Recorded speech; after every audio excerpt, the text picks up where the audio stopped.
All right, welcome back, everybody, to the final day of the group stage of, I think it was a Bjorn Borg group, this one. Pretty sure. Final matches. We've already got Sinner into the semis, so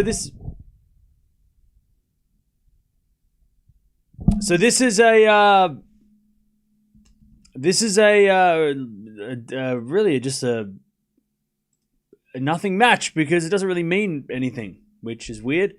Shelton's trying to get his final win or only win of the tournament. He's the only player who hasn't won a match yet in this tournament. Sinner obviously trying to go 3-0, but there is points on the line. There is prize money, so it's not worth nothing. It's just not. It just doesn't change the way the tournament goes for these two guys. Both of these guys already know their fate. Sinner's making the semis. This is his final match of the year, so we already know, win or lose, nothing changes the tournament. But yeah, there is prize money. There are points on the line. And then later we've got Zverev taking on Auger-Aliassime, which is very important because the winner goes through and the loser goes home. So it's a knockout match. Carlos's ceremony taking place. I don't know. Anyways, before we get started, we have Trace working with us this whole week. If you haven't clicked the link, make sure you click the link. Let me put it in the chat first. Let me put this in the chat, and then we will go through it. There you go. There you go. So yeah, sign up. It's free to sign up. And this is what we have been going through all week. So when you sign up, it's free. You jump on, you click enter, and then all you got to do is just pick who you're going for. So who are you rooting for? It doesn't matter if you get it right or wrong. There's no right or wrong.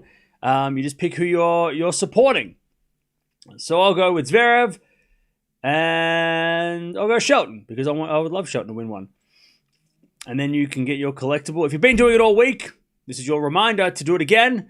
And if you've been doing it for 6 days during this whole tournament, today's the day that you go into the sweepstake entry for a signed Jannik Sinner shirt. There's plenty of other stuff, other prizes up for grabs. Taylor Fritz headband. If this is the first you're hearing of it, and you do it today and you do it tomorrow, you go in the sweepstake entry for a Nito ATP Finals signed match ball. There's 5 available, so maybe 5 different players. I'm not sure exactly who has signed them, but there are 5 match balls that have been signed.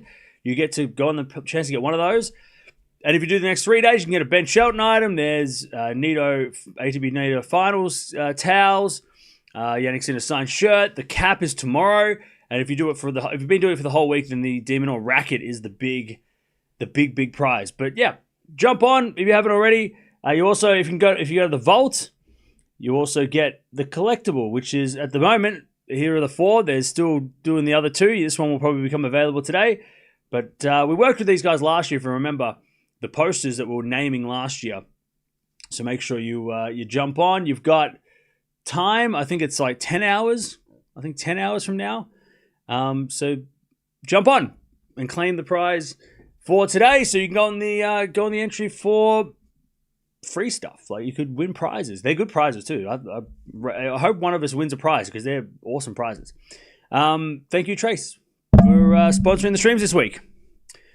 All right. Now, by the way, I didn't even realize Billie Jean King Cup. Billie Jean King Cup matches are happening. Apparently, Swiatek's playing tonight. I think. Because I only saw it because Australia were playing Billie Jean King Cup today. And I was like, why are they doing that? It's because they've got qualifiers for next year, which is super weird. So, yeah, Billie Jean King Cup. We'll keep up to date with that as well. There are some big names playing on Boko, Swiatek, are 2 of the biggest names. But yeah, didn't know that was happening. I don't know where I could even watch Swiatek play. So we probably won't be watching unless she plays between the 2 matches. Then that'd be awesome because then we can actually watch something between the matches. But we'll wait and see. By the way, they're doing Alcaraz's ceremony right now. He is walking out in a suit, and he is about to get this big trophy. I want to hear the crowd reaction.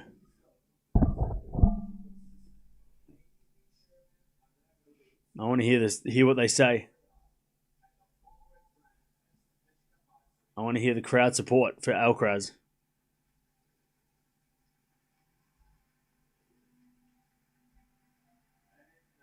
Here we go. I want to hear it.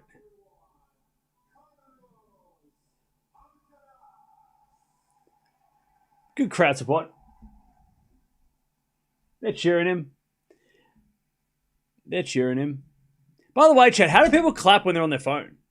How is the clapping so... There's so much clapping, but everyone's on their phone. So how does that work? All right. Alcaraz, number one. Year-end number one trophy. For the second time. He's the youngest player... Sorry, he's the... He joins Leighton Hewitt to win 2 ATP Finals... ATP number one, year-end number ones under the age of 23. He's the only... Him and Leighton are the only 2 guys who have won multiple year-end number one trophies at the age of under 23. So there you go. It's Sinner versus Shelton. Your card said FAA versus Sinner. What do you mean? It's Shelton versus... What are you talking about? What's going on? Joe, why are you trying to mess with me? What are you doing? Come on.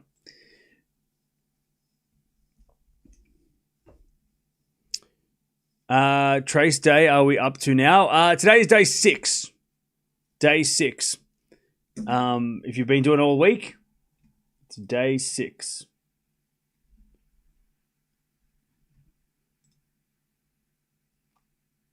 Yeah, I'm just having a look here. How many hours? I think it's about 10 hours.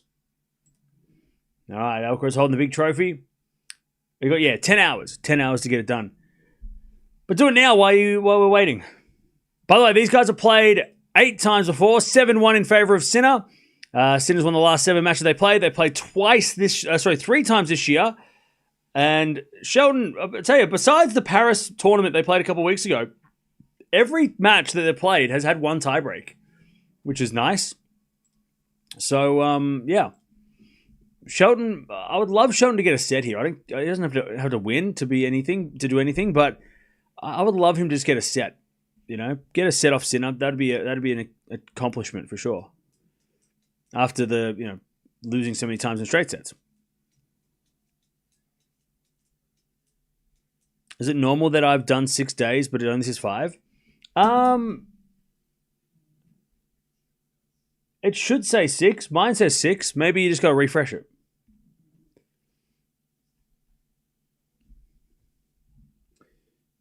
Why is the ceremony now? Because it's like the end of the start of the day, start of the session. Maybe, I don't know. I don't mind them doing it now. I think now or the next match, who cares? They're doing it now, maybe because there's a lot more people watching this match because the next match might not be as popular. I don't know. Did all the days. I never win stuff, but I still tried. Yeah, so Robin, you don't win anything. They haven't announced the winners yet. You don't get anything until after the tournament. They're going to do it after the tournament. So you haven't lost it. They haven't announced anything.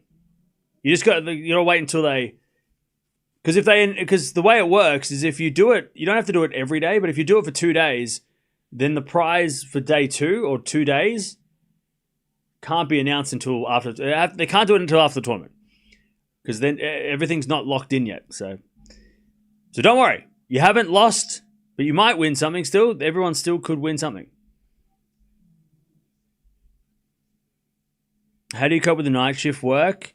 Does it not screw with your health? No, my health is fine. The preview you did, you were wearing a red shirt. Did you change? Wow, you're analyzing my video. That's great. Thank you for watching. No, I recorded it yesterday. I recorded it before I went to sleep yesterday. Sinner would want to have a quick match. Yeah, I'm sure. Because he's got to play tomorrow. Remember, semifinals are tomorrow. So Sinner will play De Minaur in the day, and then tonight's match will play Alcaraz tomorrow night. That is the schedule.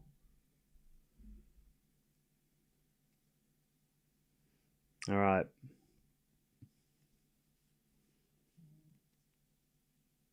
And just doing a big chat. And then we will begin.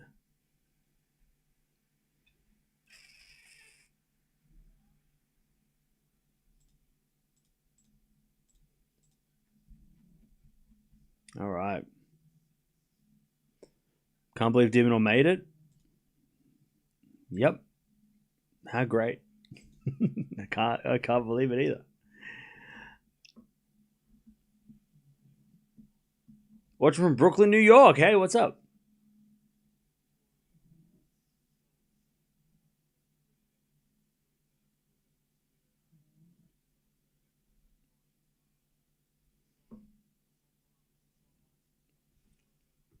All right, Alcaraz doing a speech. By the way, Chad, we've got 3 days left of the season. Also, update on Davis Cup. Musetti pulled out. So Italy have gone from having Sinner Musetti to now having Caboli as the head of the team, which is Caboli, good for him to get an opportunity, right? But Caboli as the number one is definitely not what Team Italy expected. They were hoping for at least a top 10 guy because they've got 2 top 10 guys. Neither of them are playing. Luckily, they do have a great doubles team.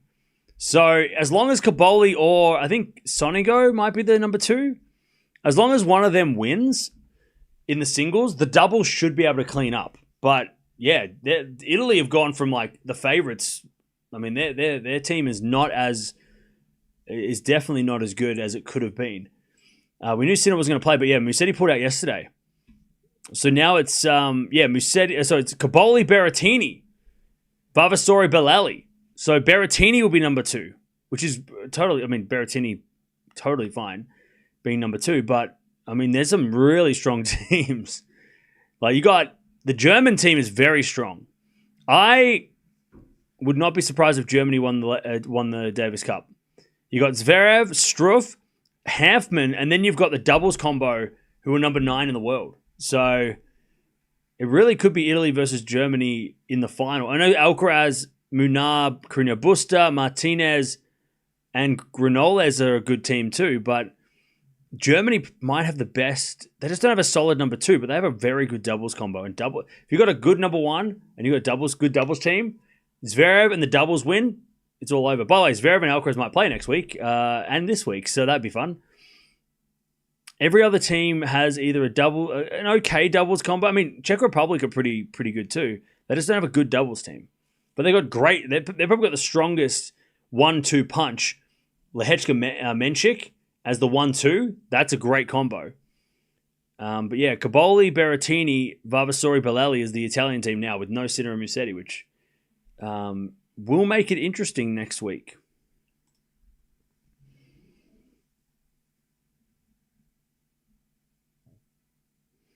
Why is Sinner not playing a Davis Cup? He just decided not to this year.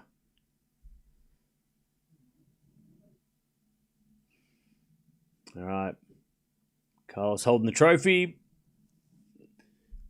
Year-end number 1, Carlos Alcaraz. Second time in his career. I think it was 2022 that he got it done first time, right? 2022 when he won the US Open and ended the year at number 1. And then Sinner was the last 2 years, and now Alcaraz again. But the question is, how long will he stay number 1? Because we all know that Sinner has a lot of points to gain from February onwards. So let's see. Cam, literally speaking, a demon is more powerful than a Sinner. Hence, it's no surprise demon will win against Sinner.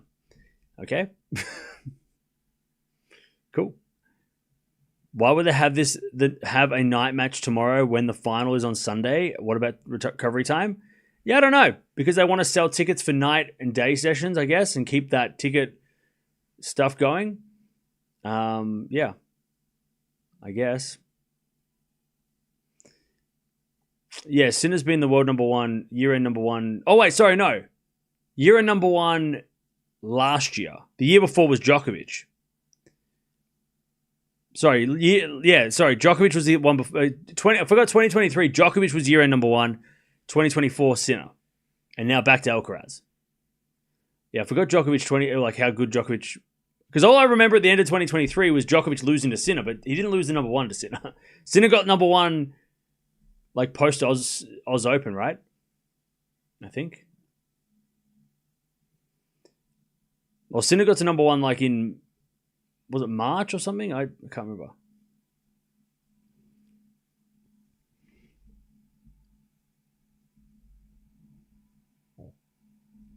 All right, Alcaraz walking off the court with his big trophy for year-end number one.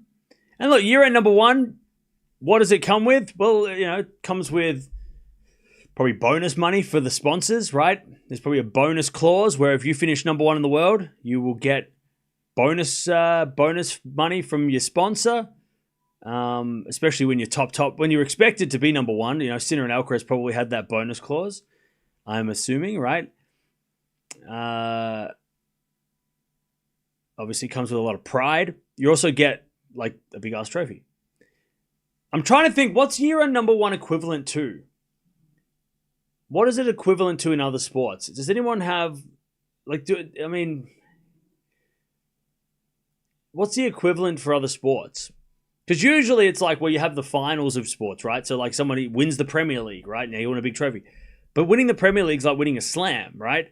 So I don't know what like a minor premiership. Yeah, maybe minor premiership. So it's like winning. It's not really winning the best of. It's probably, you know what it is? It probably is kind of like our MVP. But it's not based on votes. It's based on ranking. So it's kind of like the MVP. Yeah, maybe. But it's just not like. It's based on results more than it's based on, people thinking that you're better than somebody else, right? It's not voted.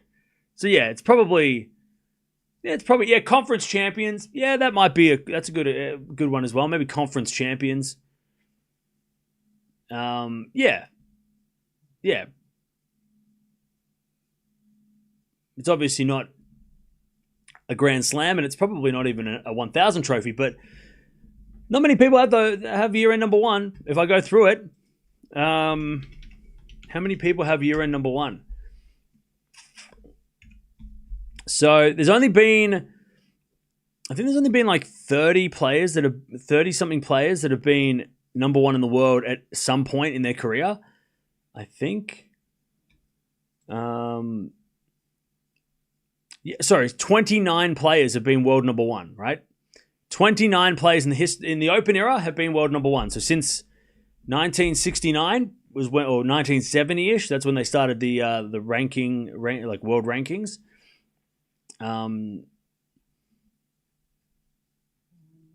So yeah. And then, 29 players have been world number one at some point. And then year-end number one.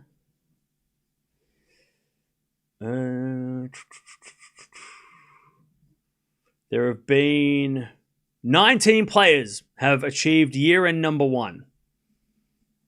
19 different players. So you've had 29. 10 of them were number one during the year, but weren't at the end of the year. Obviously, some of the players, Djokovic, Nadal, Federer, Sinner, Alcaraz, Murray in 2016 was year-end number one, which was a hell of a run to get to that point. If we want to go back a little bit further, we've got Gustavo Kuerten, Leighton Hewitt, Andy Roddick, all world number one, year-end number one. Pete Sampras dominated the 90s. Jim Courier was year-end number one in 92, Agassi in 99. You had Verlander, Lendl, Edberg, McEnroe, Borg, Connors, and Nastase. So that is the list of year-end number ones. And the one with the most year-end number ones is Novak Djokovic with 8, which is more than Sampras, who had 6. That is the numbers. All right. Now we're just waiting for Sinner to come out on court to play against Ben Shelton. So players that were not year-end number one but were number one is an interesting list. So players that were not year-end number one, you had Medvedev, Boris Becker never was year-end number one, Safin, John Newcomb, Ferrero, Muster, Rios, Kafelnikov, Moya, and Pat Rafter was number one in the world for a week. 1 week. One solid week. He was world number one, which is absolutely random. But yeah, Boris Becker, no year-end number ones, which is a bit interesting. But then again, he did play in the Sampras era, so Sampras obviously denied him from winning that trophy. But yeah, Boris Becker's interesting, right? I mean, we all know Boris Becker's been number one, but year-end number one he was not. It's funny because Boris Becker, one of the greats of the game, only 12 weeks at world number one. Medvedev has more weeks at number one than Boris Becker. Whereas Boris Becker's got a hell of a lot more trophies, Grand Slams. But yeah, Medvedev 16 weeks, more than Roddick and Boris Becker. Interesting. I think Medvedev's career is very underrated. Because we all think of the matches that he should have won, right? We think of the Australian Open finals he should have won. We think of the events that he missed, that he missed out on winning. But Daniil Medvedev's career is, he's number 19 in total weeks at number one. So he's above Roddick, but he's above Safin, he's above Becker. As in terms of Russian tennis, he's had more weeks at number one than any other Russian player on the men's side. He just doesn't have the slams. If he had 2 Grand Slams, maybe we'd be saying best Russian ever. Over Kafelnikov and over Safin, but they've got more slams, so it's hard to say that. But yeah, Daniil Medvedev, who's to say he can't win a slam? I mean, Medi's still around. He's not that far away from top 10. Maybe Australian Open next year. Maybe he can steal one and get another one. Medi deserves 2 slams. He deserves another one. But yeah, very underrated career, Daniil Medvedev.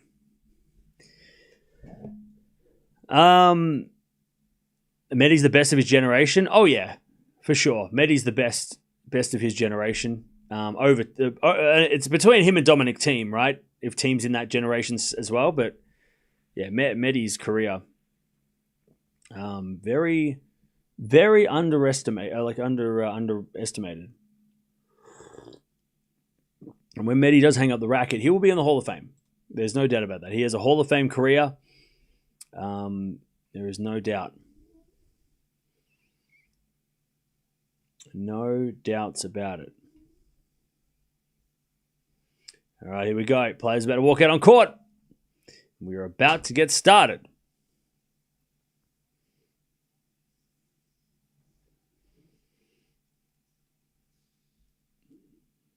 All right. Sinner versus Shelton. Let's see if Shelton can cause an upset here and finish on a high. Final match of the year for one of these guys.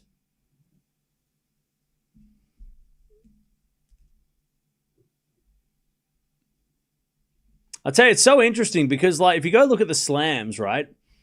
There's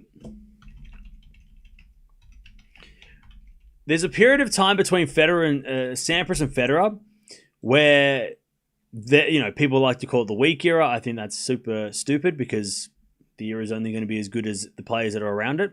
So weak era seems super disrespectful. But during that early 2000s era, there was 3 years, right? About 3 or 4 years before Federer came along and Sampras really finished, right? Before Federer started to dominate. Sampras's last, to be honest, Sampras's last full on years was sort of that 97. He did win Wimbledon after 97, but he didn't win the other slams. Agassi was there as well. But 2001, we had 2000 to 2003, there was a lot of new champions, right? Albert Costa, Leighton Hewitt, Andy Roddick, Juan Carlos Ferrero, Thomas Johansson. Safin won his first slam around that time. You had Quirton winning a couple. Ivanisevic won his first slam during that time. It's funny because that period of time, right? Agassi and Sampras won multiples as well. But that period of time was the transition between, Federer hadn't quite started yet until 2003, and it was the end of the Sampras era. We have had that, but it was for about 12 months. Between 2020, when Thiem won the US Open, and 2021, between where Medvedev won the US Open, Djokovic won the other 3 slams. But that is basically this generation's equivalent, 2020 to 2021. Because straight after 2021 and going into 2022, 23, that's when Alcaraz started to take over. And then the last 2 years, it's gone from Djokovic, Nadal to Alcaraz Sinner. Like, there has been no crumbs left for anybody. And we can really look back and go, well, yeah, the changing, I guess the opportunities were 2020 and 2021. That was it. That was it.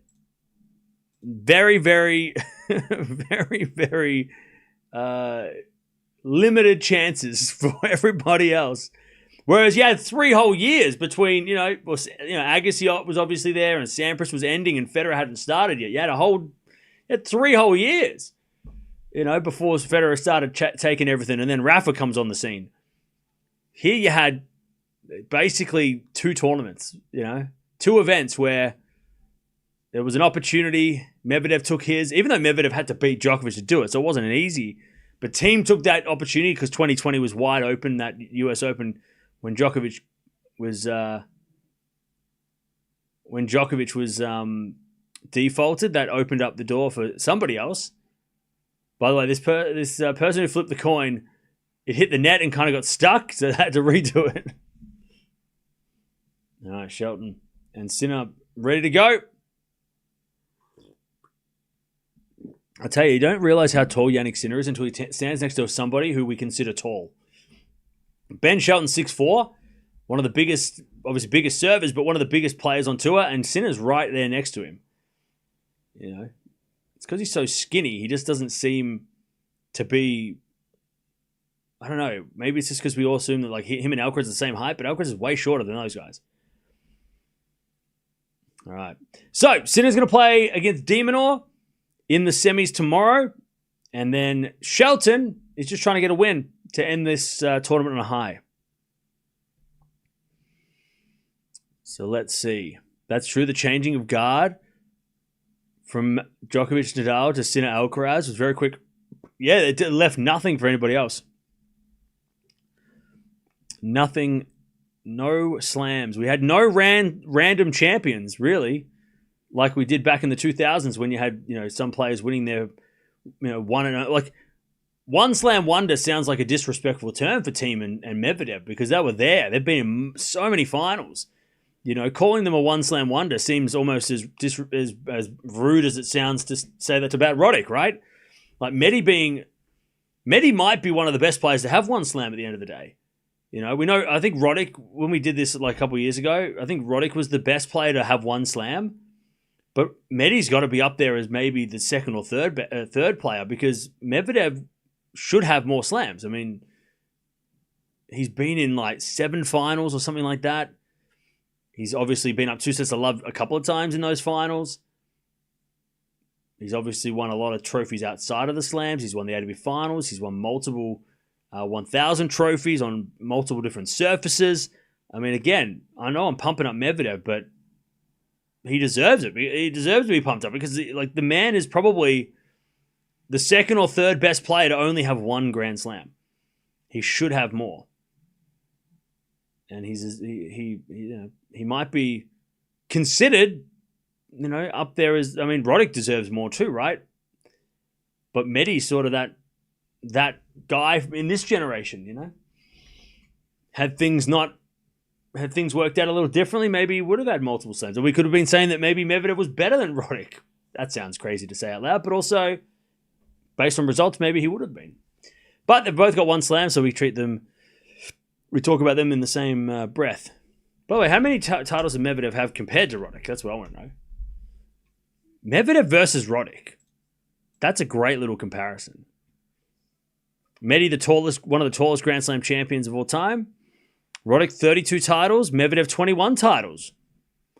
Okay. Both won a US Open. Obviously, Medvedev's made, 6 finals of slams? Roddick, he made 5? Okay. Roddick never won the ATP Finals. Medvedev did. Medvedev won the Davis Cup. So did Roddick. I mean, that might be a fun game in a couple of years to play. Medvedev versus Roddick. Who was better? Who's had a better career? Who had a better career?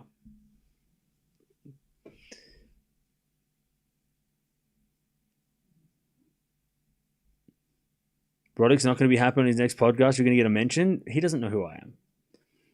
He wouldn't waste his time talking about some random person on the internet. I personally think Roddick is better than Medvedev for sure. But I mean, stats are interesting. Putting them. I mean, if Medvedev's still got to win 15 more titles to probably be considered in a similar conversation. But Weeks at number one. The achievements they have had, Grand Slam finals, Grand Slams won. I mean, they've got a lot of similarities. There's a lot of similarities between those two. But obviously Medvedev's got time. He needs to. What is he? 29. Turns 30 next year. He's got to win. At least another 10 titles to sort of be, because Roddick owns that, right? But I want to know what the.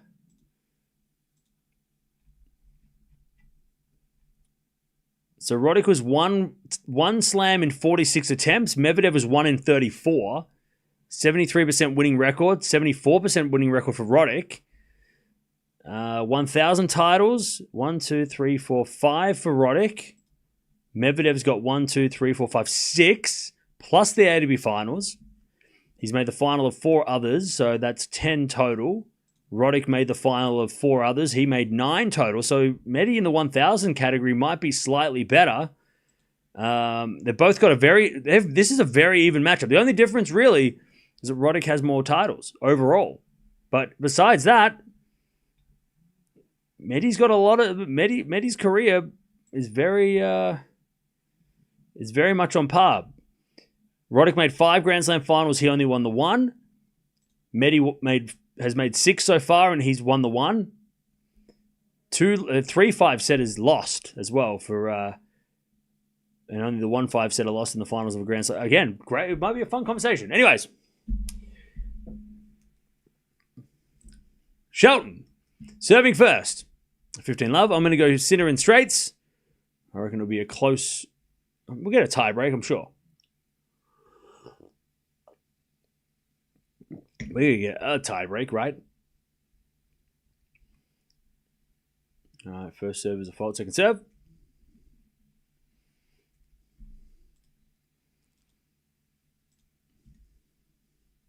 As they're back in return, into the forehand of Shelton, backhand from Sinner. Into the forehand of Shelton, Sinner backhand, down the line, a winner, 15-0. 15-0.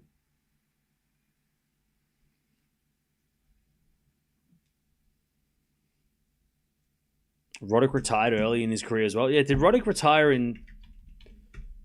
I think Andy retired at 30, right? Medi comes along after the big 3 and just before Sinkeras, which might explain why he hasn't won as many GS.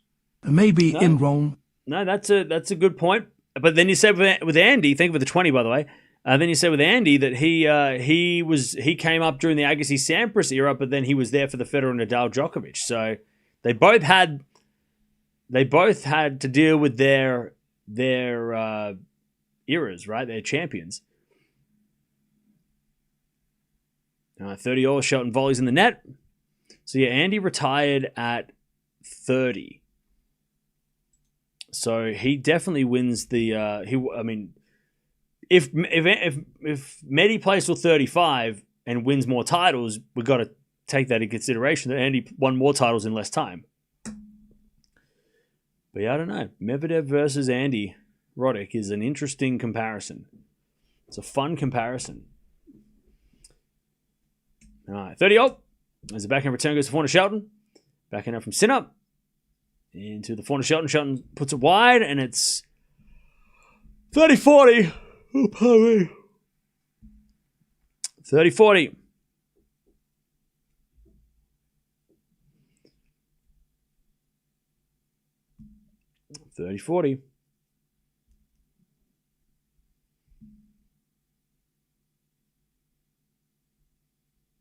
Serve again.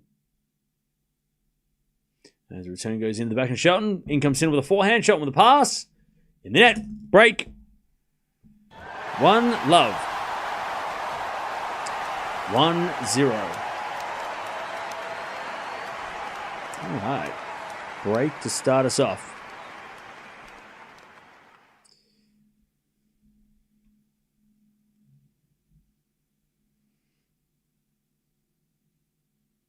All right.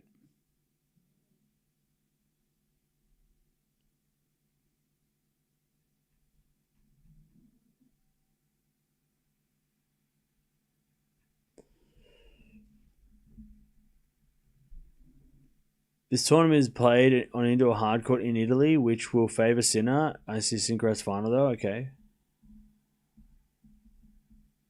All right, 1-love Sinner. 1-0 Sinner.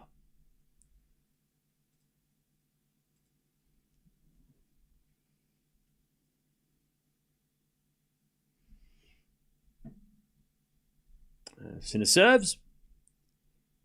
Into the forehand, backhand of Shelton. Forehand from Sinner to the forehand of Shelton on the stretch. Shelton in the net. 15-love.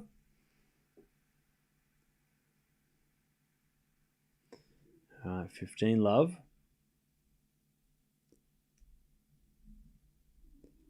By the way, why are people being dicks to Shelton in the chat? I don't know what's going on. Like, what's your problem? Don't you have anything better to do? 15-love. There's a bit of fault, second serve.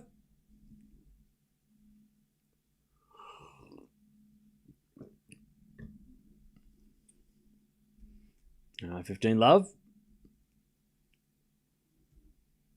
There's a bit of volley. Winner by Shelton, 15-0.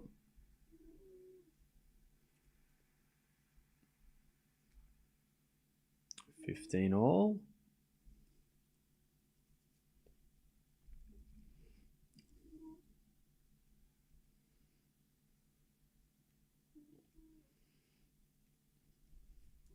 All right, 15-0.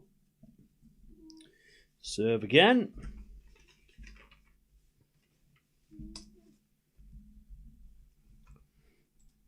That goes out by Shelton on the return. 30-15. Now Darren Cahill is coming back next year with Sinner. That's he's sticking around.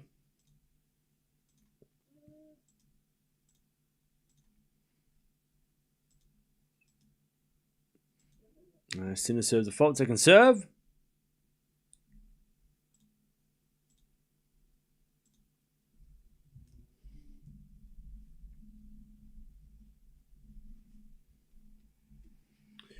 Shelton comes to the net and puts it away. 30-all. 30-all.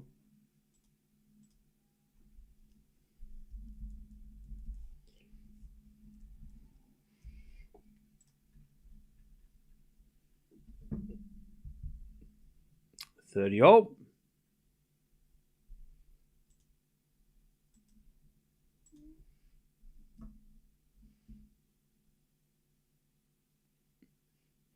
As the backhand return goes to forehand of Sinner. Forehand from Shelton. Into the backhand of Sinner. Again, the forehand of Shelton. Sinner backhand. Again to the forehand of Shelton. As we got a backhand from Shelton out of the forehand of Sinner. We got a forehand again to the forehand of Sinner. And Shelton hits the backhand again. And another backhand goes into the forehand of Sinner. Shelton with a slice. Sinner hits a forehand again to the back of Shelton. It's a passing shot, but it's wide. 40-30.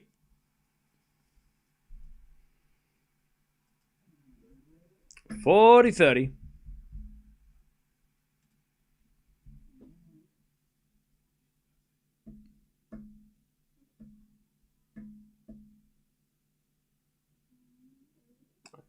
$40-30.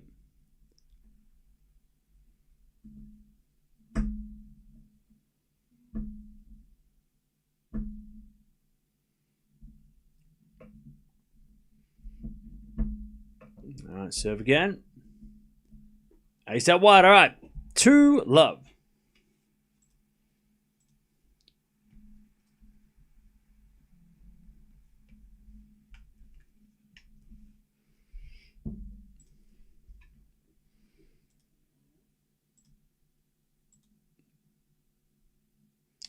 All right.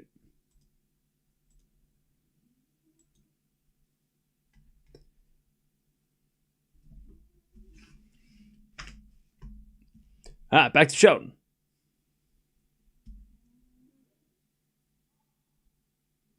There's a bit of fault, second serve.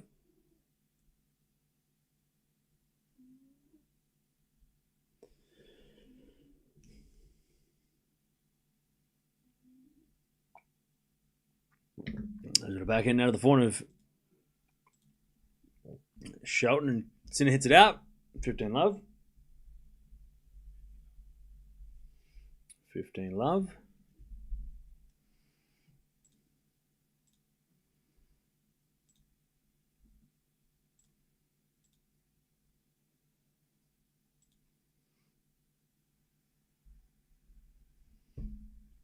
$30 love.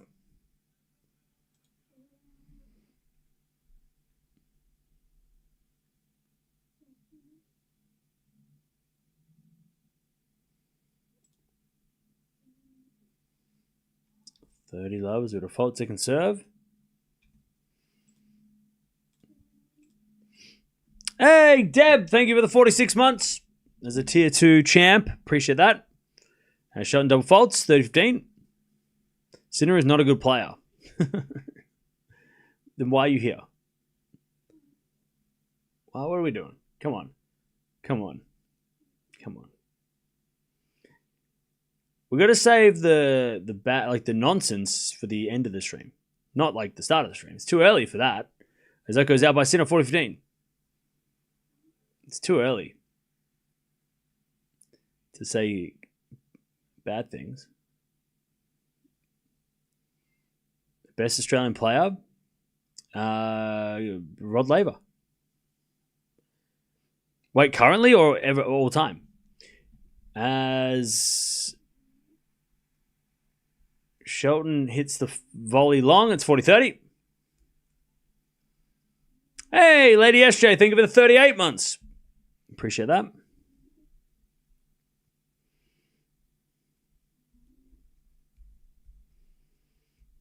Serve is a fault.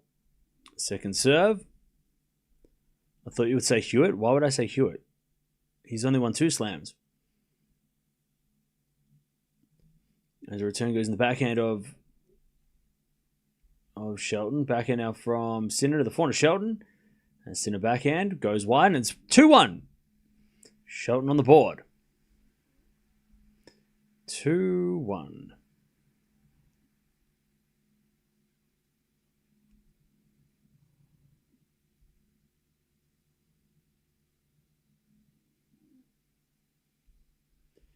All right.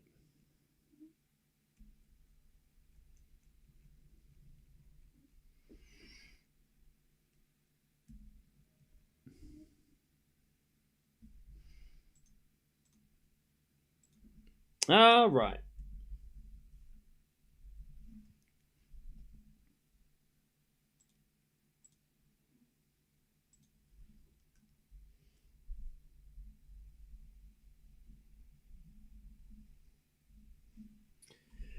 All right.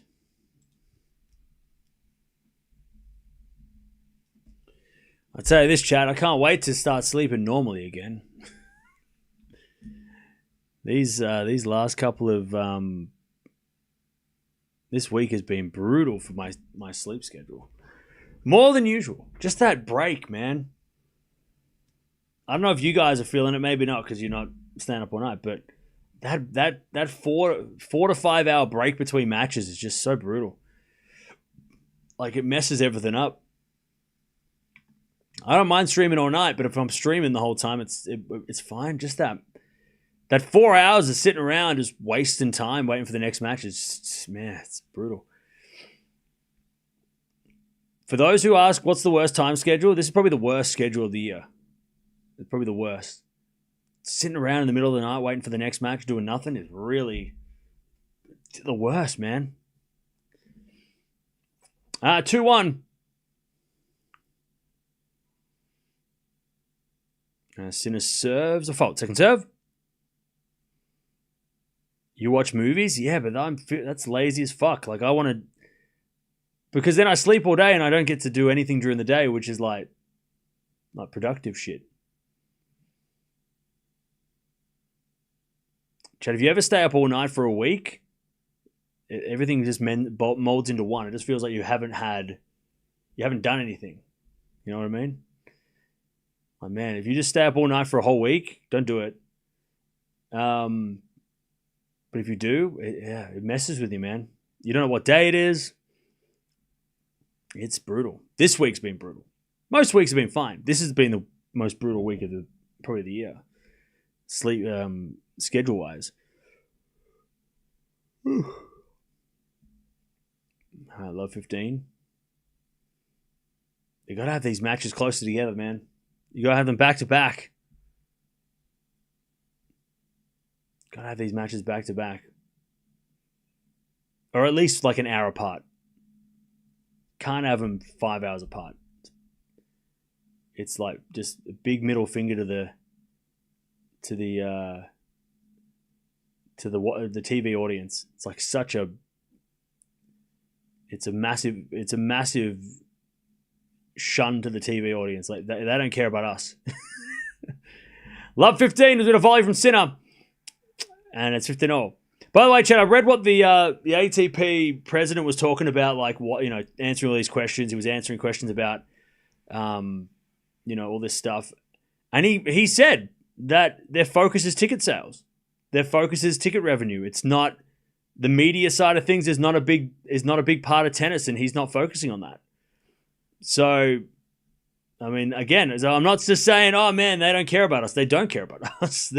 The focus for the ATP higher ups is the president's focusing on 2-week Masters, more ticket sales. That's where they're trying to make the money.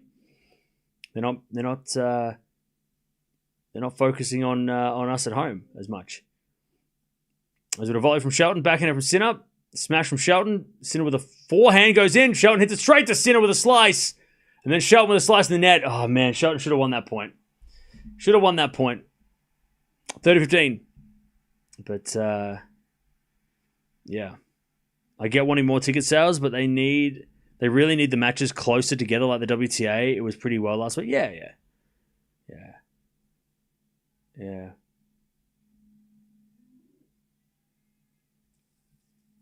But apparently they're making a shit ton of money with these 2-week Masters, so that's good.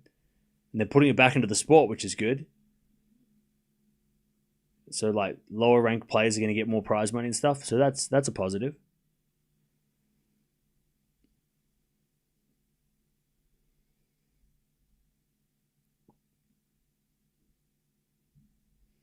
As we return now into the forehand of Sinner.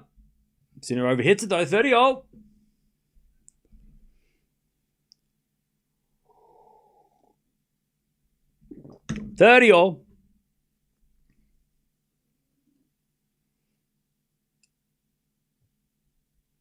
$30-0. As we just serve again.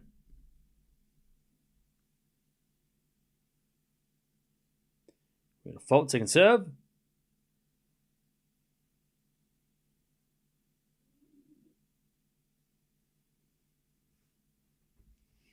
As the return goes to forehand to Sinner. Shelton comes in with a forehand. Sinner with a backhand down the line. Shelton's got it with a backhand cross court into the forehand to Sinner. Shelton backhand goes to the backhand of Sinner into the forehand of Shelton. Sinner with a forehand to the forehand of Shelton. Cross court the backhand of Sinner. Sinner in the net. All right, break back point. 30-40. 30-40. 30-40. How many hours of sleep are you averaging this week? I'm averaging probably 7 hours. So I'm not losing sleep. It's just very disorientating. Staying up, sleeping all day, staying up all night. Daylight savings is the worst. I hate daylight savings anyway, but daylight saving is making it worse. Waking up at 6 p.m. and it's still bright outside, but then everything's shut is just so walking you feel like, oh, I've still got the afternoon. No, the afternoon's over. Everyone's gone home. But it's sunny. It's the worst. It's so depressing. All right, 30-40. As the return goes into the forehand of Sinner, backhand out from Shelton. Again to the forehand of Sinner, Shelton backhand. Into the forehand Sinner, again to the backhand Shelton. Sinner goes again to that. Shelton backhand. Is it a forehand from Sinner again, the backhand Shelton. Shelton hits it out. We get to deuce.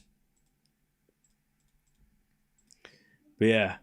Like waking up and it's like 6, 7 p.m. and it's like bright outside. I'm like, oh, maybe I can go to the thrift store. But the thrift store's closed 2 hours ago. Oh.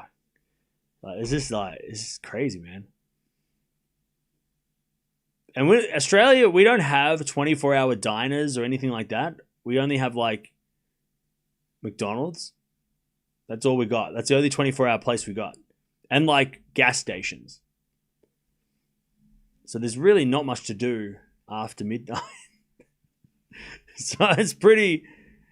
Yeah, I'd love to go to like a Walmart or something, right? If that was a thing. I'd go hang out there for like a couple of hours, just walking around, doing nothing.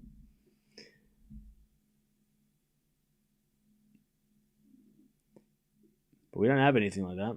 Everything closes at 10 p.m. And they're backhand down the line from Shelton to the backhand of Sinner. Event is Sinner, but Sinner overhits it and we get the deuce.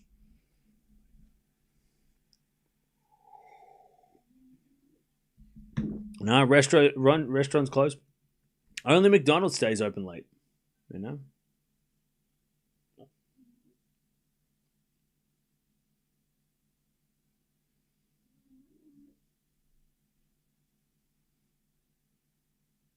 Back to deuce. Asda in the UK's 24-hour supermarket stores. Well, that's fun. See, I'd love to do that. That'd be fun. So much fun. Sinner serves an ace advantage. You go to the casino? I don't live near the casino, man. Casino's too far away. Maybe now. By the way, Chad, I don't remember the scheduling ever being... Has it always been like this? Or is it this year just felt more deliberate and it's felt worse this year? Has it really always been like this, though? Sinner serves an ace and it's 3-1. I can't remember. I'm sure it has last year and the year before, but I can't remember the schedule being this far apart.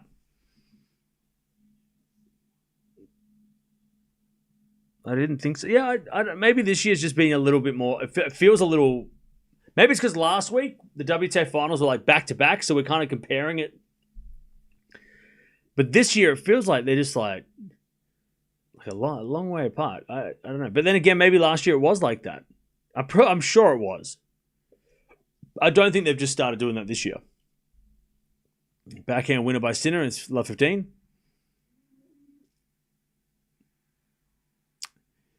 Yeah, I think last year they did have the same schedule because I remember talking about it.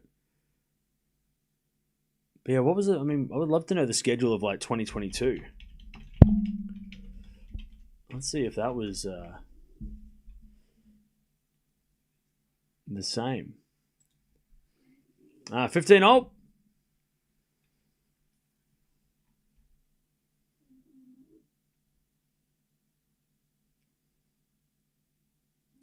Yeah, so 2022 had the same schedule. 2 p.m. singles, 9 p.m. singles. Shit. No, I don't know why that feels worse this year. Maybe it's because we're comparing it to the WTA. I don't know. Maybe that's the reason. Maybe this year feels a little... It's a little bit more of a gap. All right, 40-15.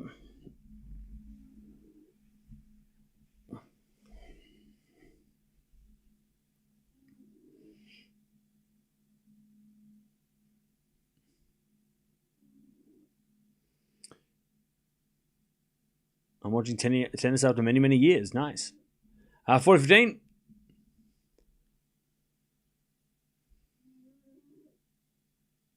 Serving to the backhand is a let.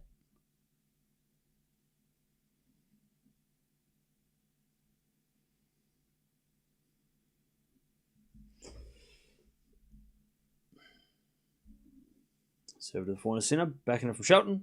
The backhand of Sinner. Sinner hits it out. 3-2. Sinner with the break. Shelton has the... Sinner has the break. Shelton holds the game. All right. Shelton should have broken back. Yeah, well, Sinner's pretty clutch. So, I mean, how many break points has Sinner... Has Sinner been broken this week? I don't think Sinner's been broken this week, right? I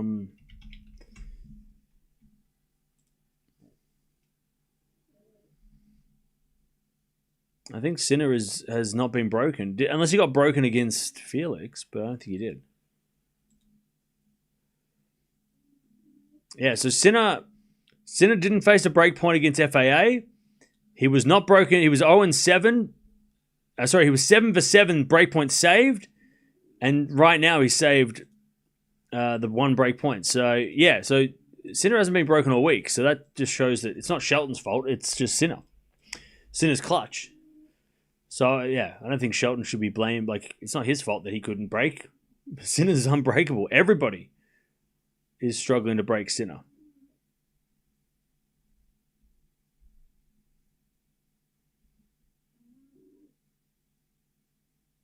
All right.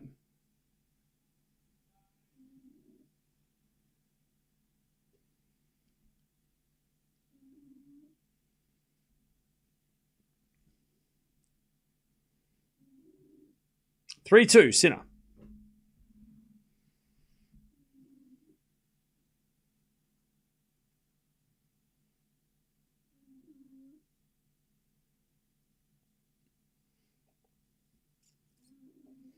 Bro, I need Sinner to take this under 20 games. Ooh. Ah, no. All right.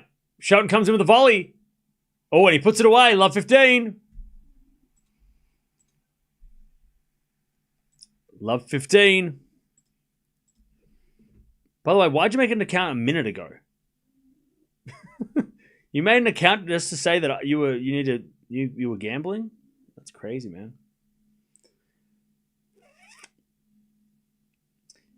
That is wild. All right. Love 15. As a return goes into the back end of Sinner. Forehand for Shelton into the forehand of Sinner.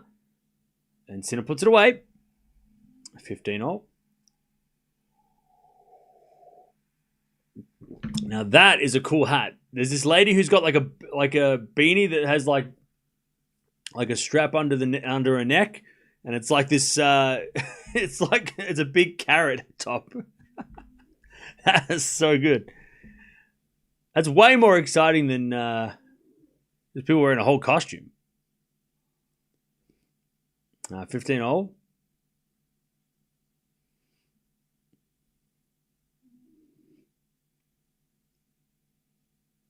Serve in the back end Shelton. Backing up from Sinner. Shelton comes in with a volley.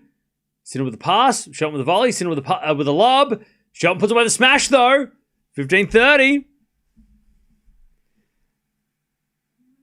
That was a good rally by Shelton.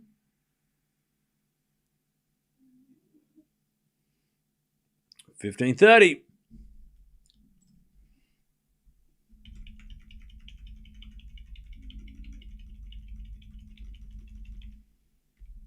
All right.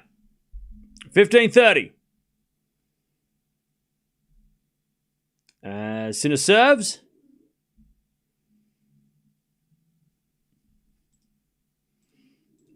And then Sinner comes in and puts away the easy forehand. And it's 30-all.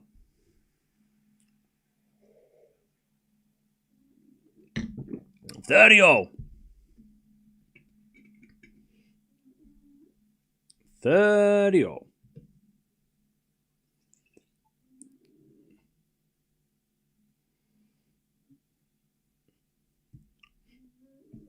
$30-all. He's going to serve again. Into the backhand slice. Shelton in the net. Again, Sinner's serving when he needs to serve well. This week has been, that is definition of clutch.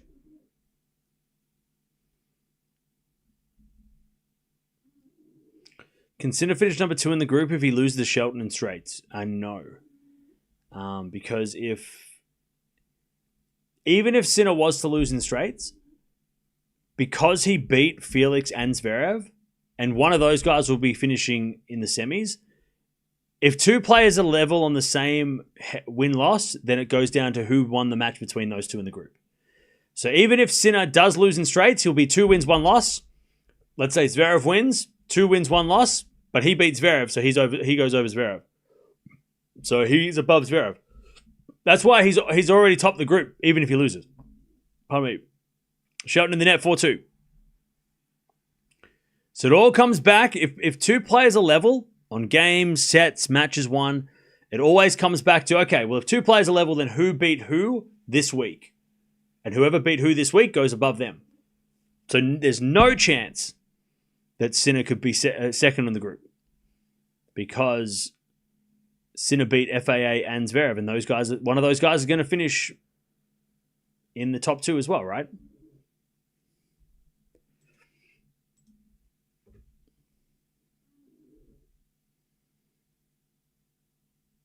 All right. Thanks, Cam. No worries. It is a bit confusing, but I'll try and get it make sense. Try to make sense of it. 15 love.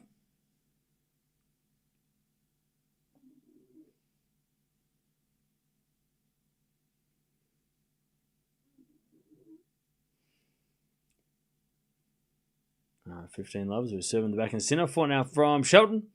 Into the backhand Sinner. Shelton slice. Sinner volley. Shelton can't get that one. 15-0. But can't be undefeated champ. Undefeated champ gets 5.1 million. Yep. I gotta be honest though, I don't really think that Sinner's going to be bothered if he wins this tournament undefeated or not, because he did win a shit ton of money a month ago in an exhibition. So I don't know if Sinner's going to be like, I really need to win every match here because otherwise I can't win slightly more money than what I've already won. I'm sure he's not thinking about the prize money. In fact, I don't think most players are thinking about the prize money. At least the ones that are in contention to win. It's a bonus. Like, I think that's what people are getting confused with, because for some reason money is like the only thing that matters anymore. You know, how much money people make, how much things are happening with, you know, how much prize money, you know, money. It's all about money, right? It's not about points. It's not about anything, you know, prestige. It's all money, right? So I don't think it matters too much for Sinner and Alcaraz if they do win, because they did just win a shit ton of money. Well, at least Sinner did. But money should be seen as the bonus for the achievement. It shouldn't be the only thing that matters. As much as like TikTok and Instagram tell you that money is everything, it shouldn't be, because it kind of just ruins things. Like, money ruins the sport. Like, talking about it all the time ruins the sport. You know? Well, it ruins it for me. When it's all about like, well, this person made 5 million. Okay, cool. But like, the tournament should be more important though, right? Winning the ATP Finals is more important, yeah? And you get a bonus. The prize money is the bonus on top of that.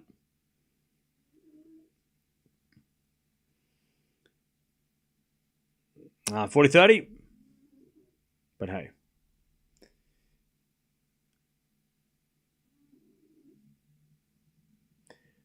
Shelton serves. Into the forehand of Sinner. Backhand from Shelton to the forehand of Sinner. Shelton backhand. Into the backhand of Sinner. Again, the backhand of Shelton. Sinner with a forehand in the net. And it's 4-3. Sinner with a break.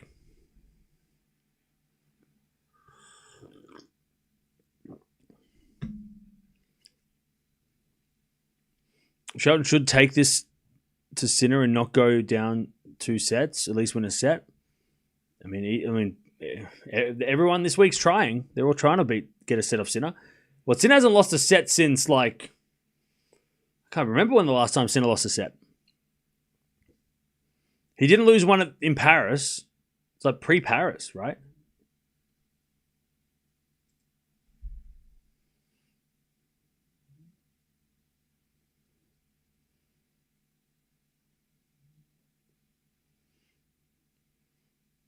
Yeah, Vienna to Zverev, right? Yeah, since Zverev got a set off him, yeah. It's been a long time.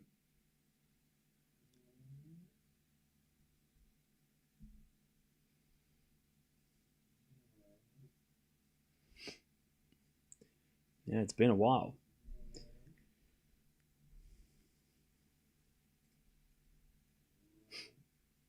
All right.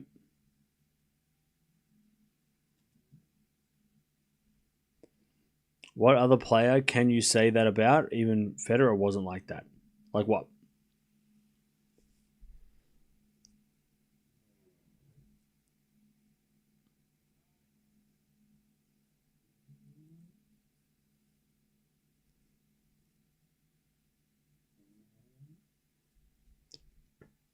All right.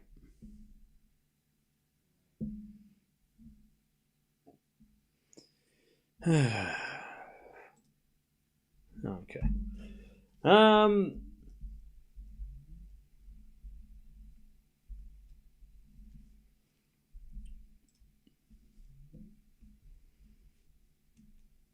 As we return now from Shelton to the corner Sinner.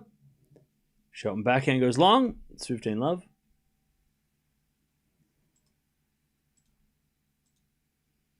By the way, ATP president in the house.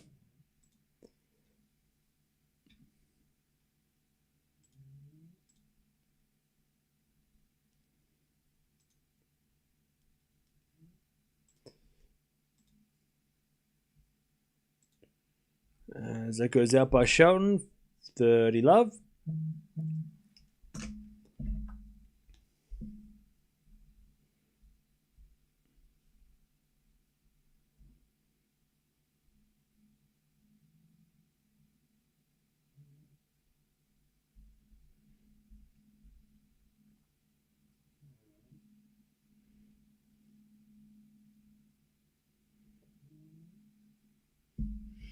All right. 30-15.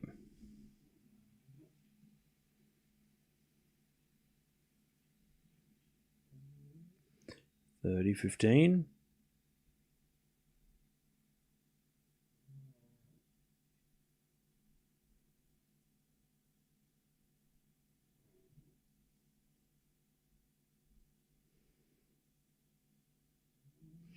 Okay, so apparently Sonigo is going to come in for Musetti at the Davis Cup.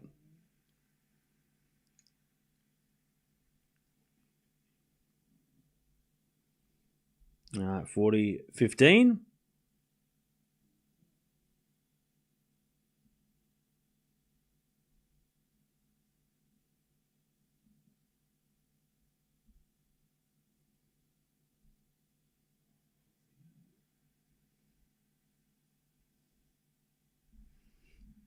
Sinner holds 5-3.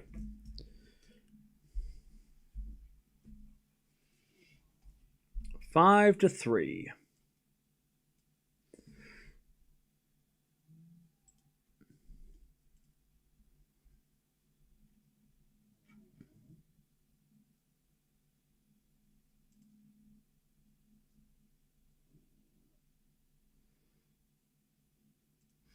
All right, 5-3. Shelton serving to stay in the set.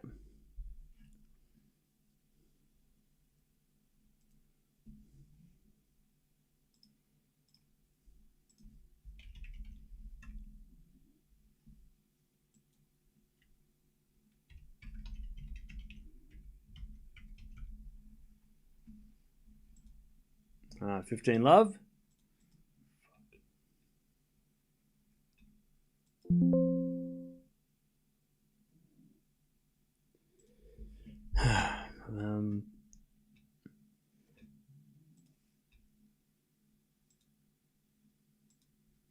All right, 15 love. As with a 400 backhand rally, Shelton down the line goes long, 15 all.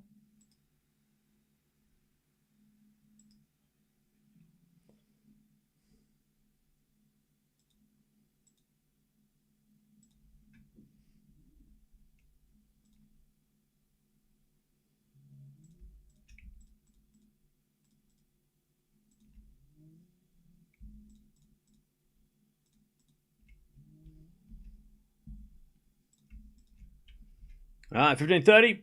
Sinner wants the break.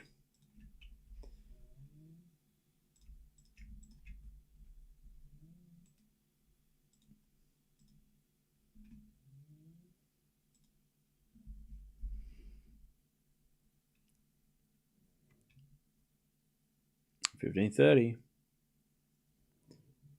Shelton serves the fault, second serve.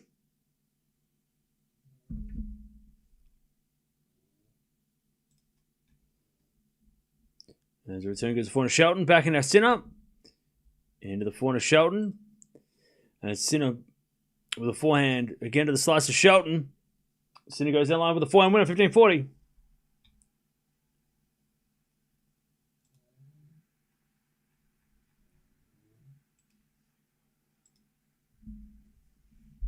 To take the first set.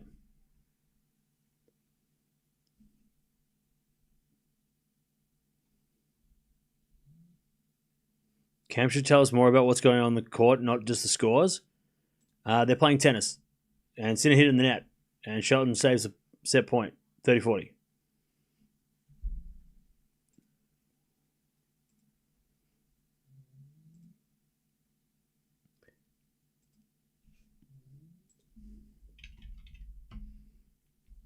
All right. 30-40. Shelton serves a fault, second serve.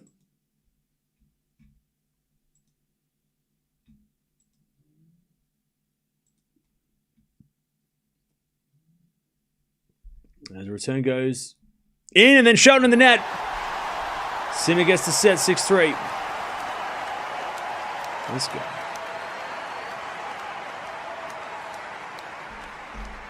All right.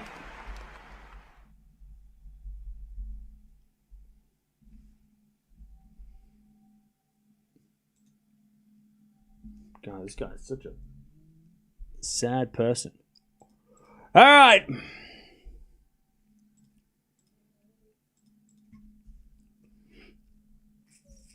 "13 winners, 7 errors from Sinner. 8 winners and 7 errors from Shelton." Not a bad set by Shelton. Just Sinner is unbeatable on indoor hard courts.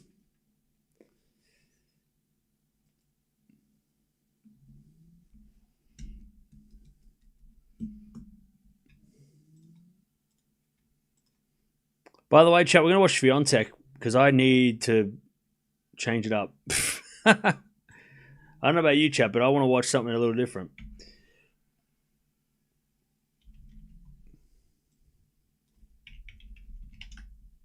We need that WTA fix.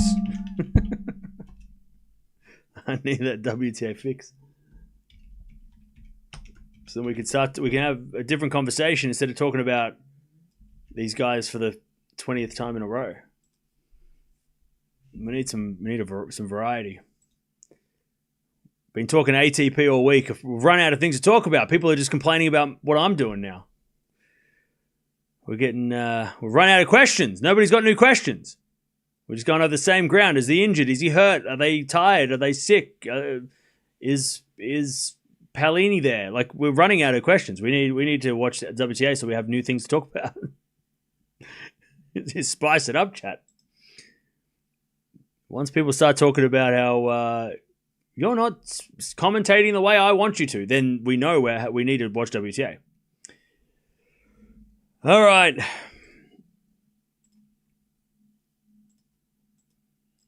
So thank God for Swiatek.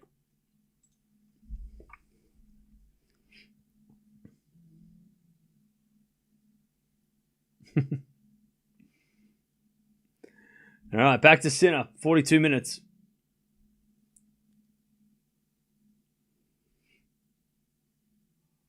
A bit of fault from Sinner, second serve.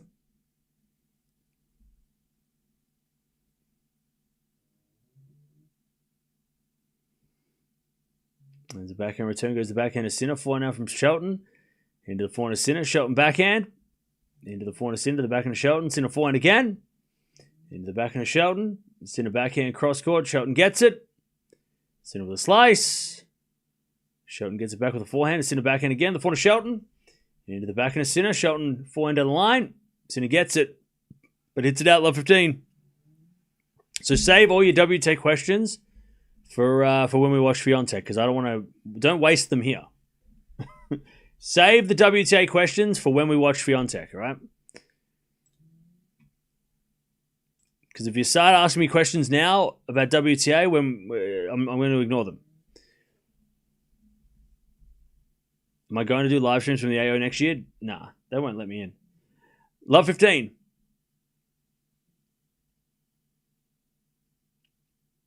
Sinner serves.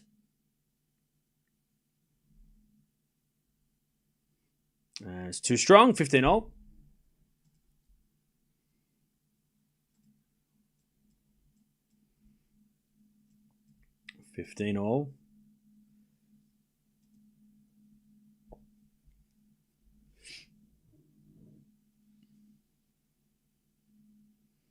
Why was there no confetti at Carlos' celebration? Because then they would have had to clean it up for like 30 minutes. Too much cleanup. Nice serving Sinner, 30-15.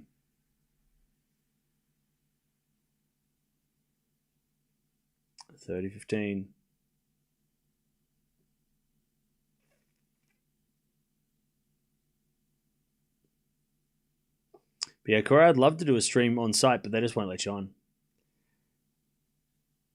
They won't. It's not going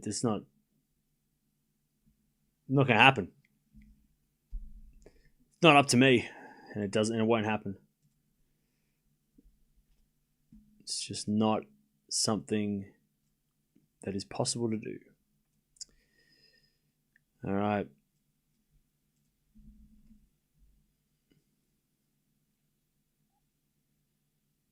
$40-15. There's a bit of drop shot from Sinner. Shelton with a lovely slice backhand winner. 40-30.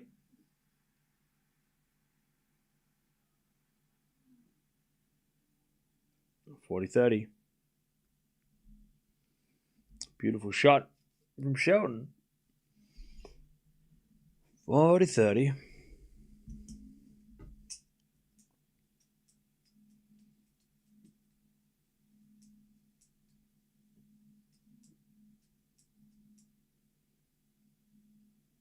We had a fault second serve.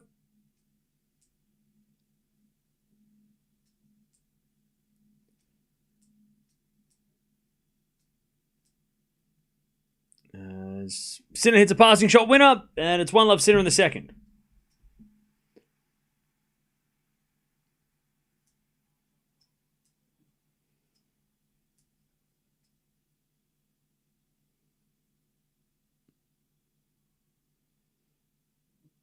All right.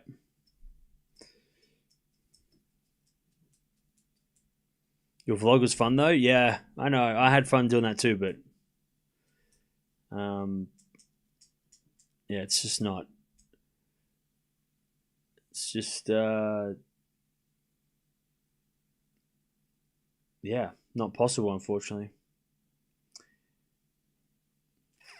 It's even less possible now because they do so much before the Australian Open that it's just like... Going to the qualies is like painful because there's just so much going on. It's so busy. It's just not something that I feel like doing. Really, like, along with the fact that it's like it's not possible to do without getting in trouble, or at least, yeah, it's just not. It's not frowned upon, but it's just like not something that I think is worth doing anymore, unfortunately.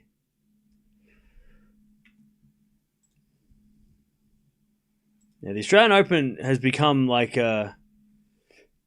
more than a tennis tournament, which is great, but it's also, for tennis fans, it can be really tough because because you've got so many people there for other reasons. It's really busy all the time, and unless you have a seat at Rod Laver Arena, it's getting hard to go as a tennis fan because it's just so busy. And then all the people that are there for like all the activities, then they sit in the stands, but they don't really give a shit. So they're kind of just waiting for like the next beer to come along. So they're sitting in the stands, so they can't get a seat. Like, the last time I went in, like, for the main draw, like during the main tournament, I think it was day 2. I couldn't get a seat to like a qualify versus qualifying match. Like, everything was packed. Every stadium was, like, every court was packed with people. I'm like, when I went 2 years ago, it was during the qualies and it was still packed, right? But like you could at least see something.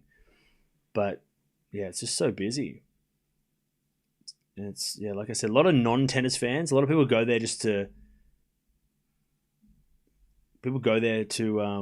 hang out and just like, drink and there's music and stuff, which is great. It's a great event.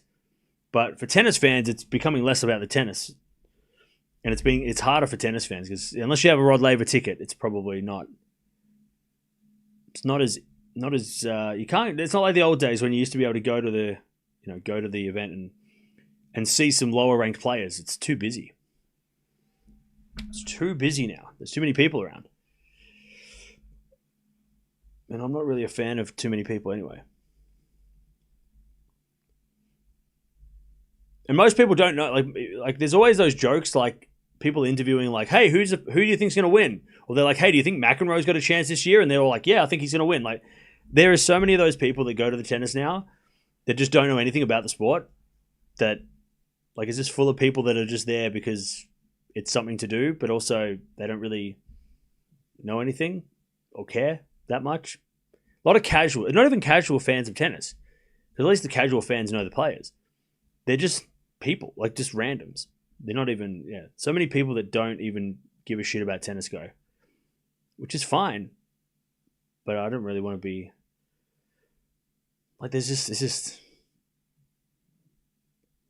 I don't know. Also, I'd rather be sitting here with you guys and talking about tennis here, streaming, because at least we'll get to talk about tennis. If I go to the tennis and talk about tennis to somebody there, they probably won't know what I'm saying. 40-15.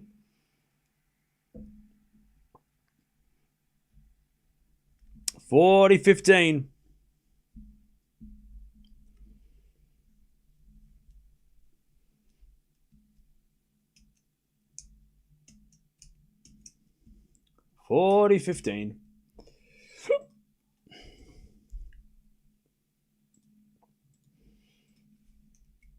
There's a default second serve.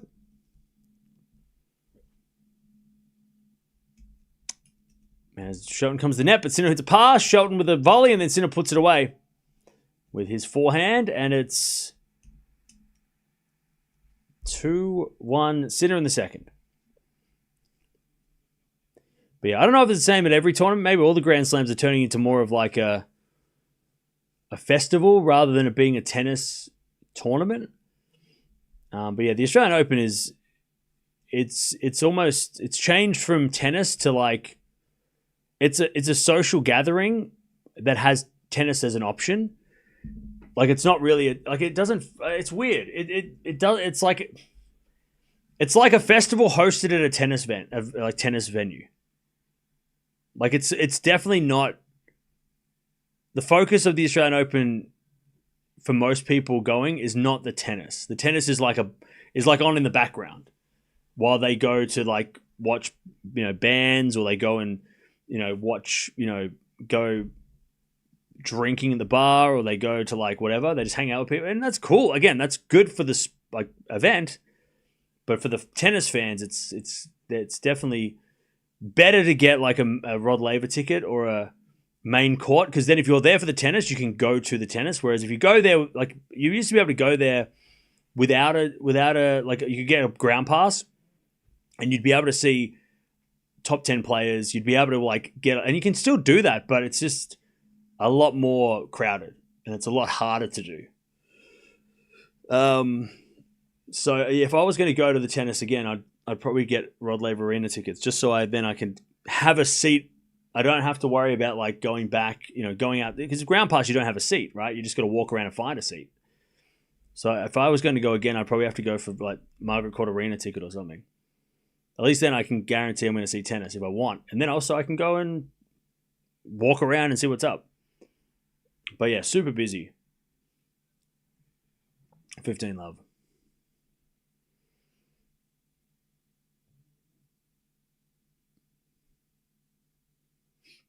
Wimbledon's even worse, is it? I feel like Wimbledon. When I went to Wimbledon, but it was a long time ago. I thought Wimbledon was pretty good.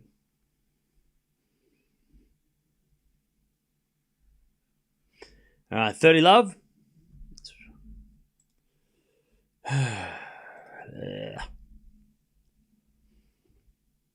30 love. What about Adelaide or Brisbane? Would you go? I'd love to go to United Cup. Like, I'd love to go to like a pre-Australian Open event. I just don't have the time between, and also the tickets are very, like, plane tickets are expensive in January. But yeah, I'd love to go to like a pre-Australian Open tournament, like United Cup, or go to Brisbane or go to Adelaide. I think that'd be awesome. I think that would feel a little bit more tennis focused, because the Grand Slams are supposed to be the biggest things in the world, and so going to a smaller event might be like a little bit more of a niche experience. And I've never been to like a small event. I've never been to like a 250 or a 500, so it might feel a little bit more like tennis focused, and then everything else is like an add-on, like all the stuff is added on. Might be a little bit different. But again, I just don't have that time. Before the Australian Open, there's so much going on.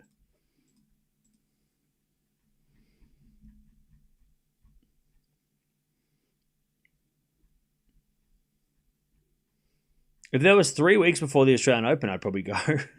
2 weeks is not enough time. All right. Shelton hits the lob, but it ends up hitting the roof. And it's 15 love. Like, United Cup would be really cool. I could go to Sydney for a couple of days. That'd be fun.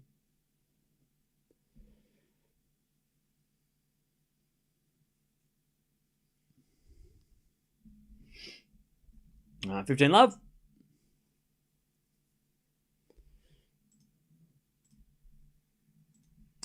Sinner 30 love.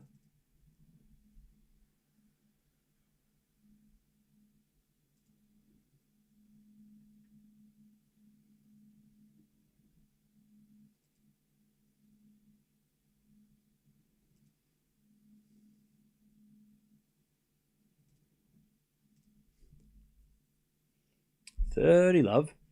And Shelton returns the forehand to Sinner. Shelton with the forehand to the backhand to Sinner. And Shelton hits it to Sinner, who's at the net, and Sinner ends up hitting it in the net. All right. 30-15.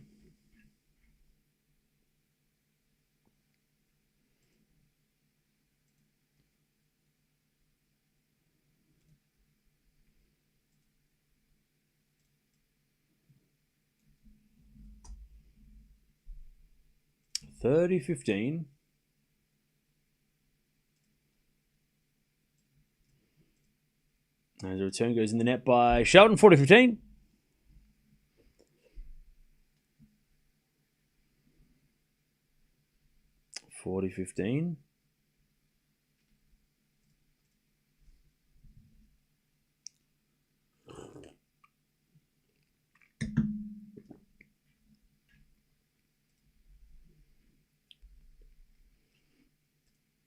And then Sinner serves an ace. All right, 3-2.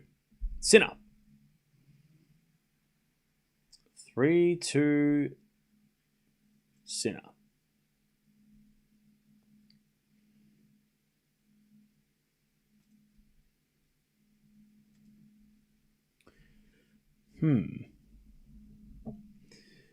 All right.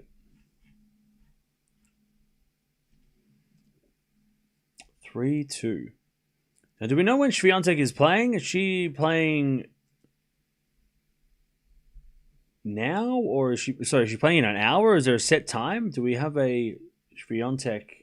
Because I can't find anything regarding what time Swiatek is playing.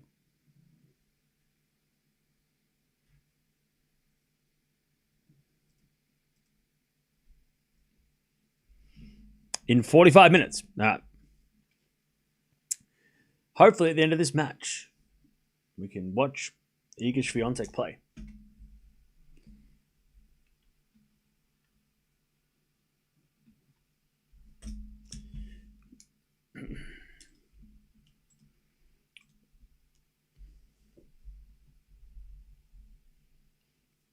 All right.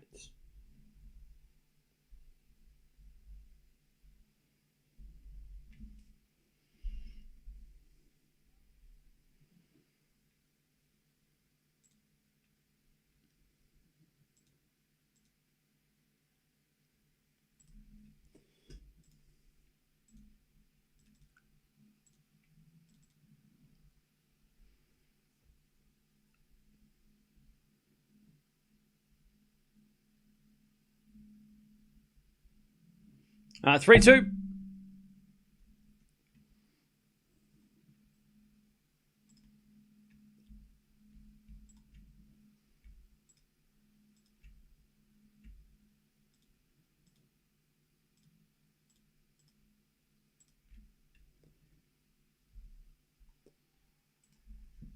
Shelton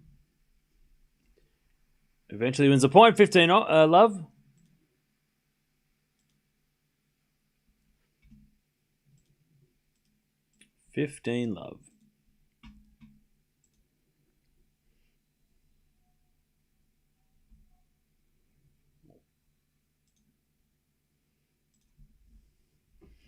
I should pay enough to carve up. Okay, thanks, Hada.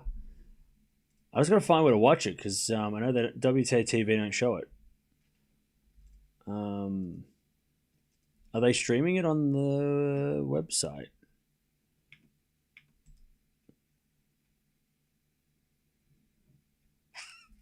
Because if I can't watch it, I can't watch it.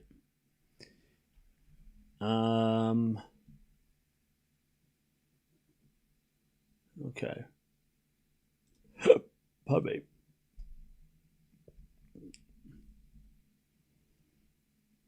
Ah, 30 love.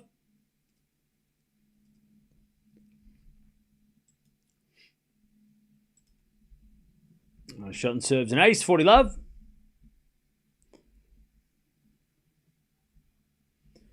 40 love. What's wrong with Sinner? Is he injured? Is he not playing well?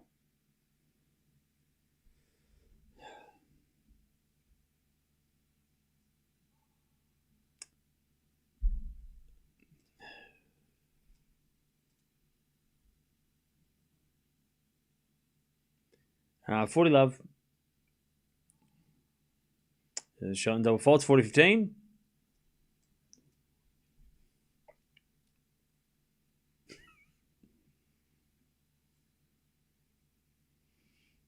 $40-15.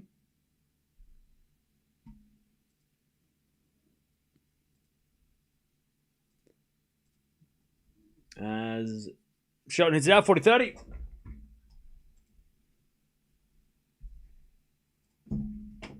$40-30.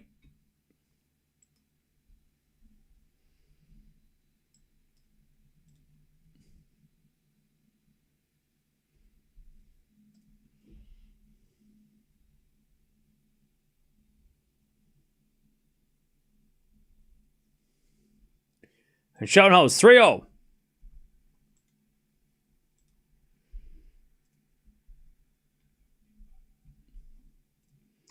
Three games all.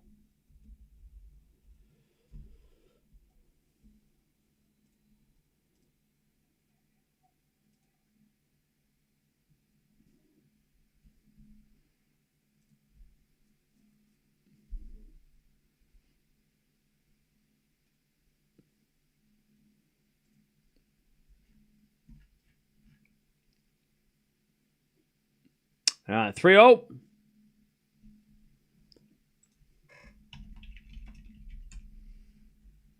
Sinner serves an ace. 15 love.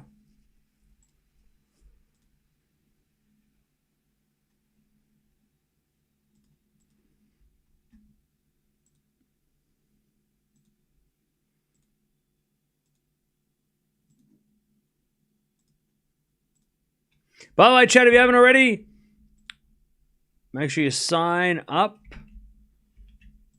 to win prizes.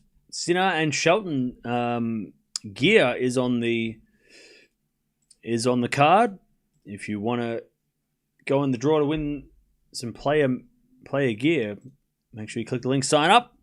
Still not too late to sign up and go into the draw.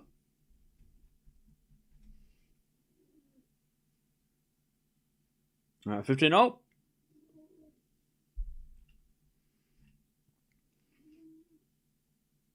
As we do a forehand from Sinner. Up goes a lob by Shelton. Sinner puts away the smash. It's 30-15.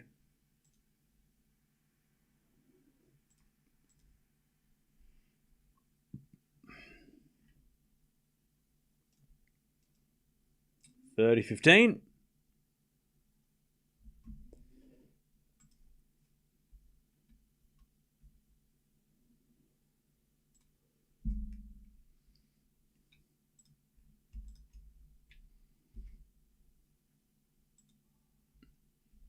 First serve is a fault, second serve.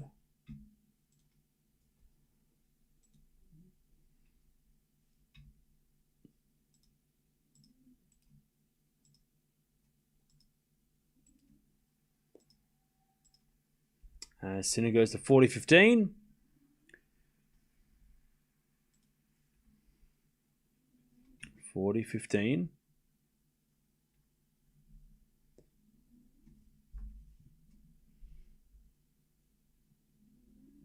Yeah, Deb, I can't use that.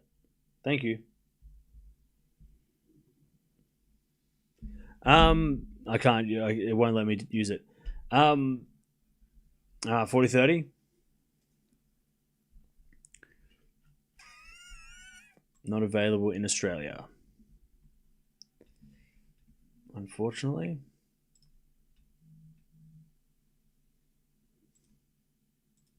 But thank you. I'll figure it out.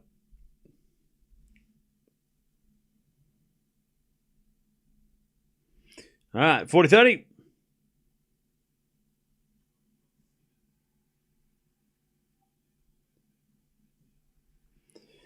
Sinner holds 4-3.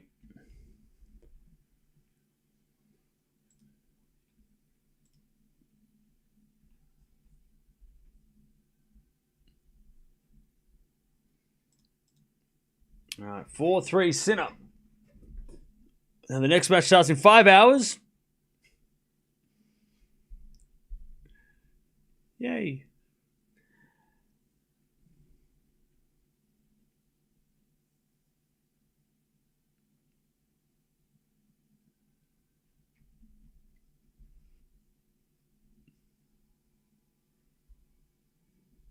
Why is everybody asking if Sinner is not playing well? It's literally, he's winning. What do you...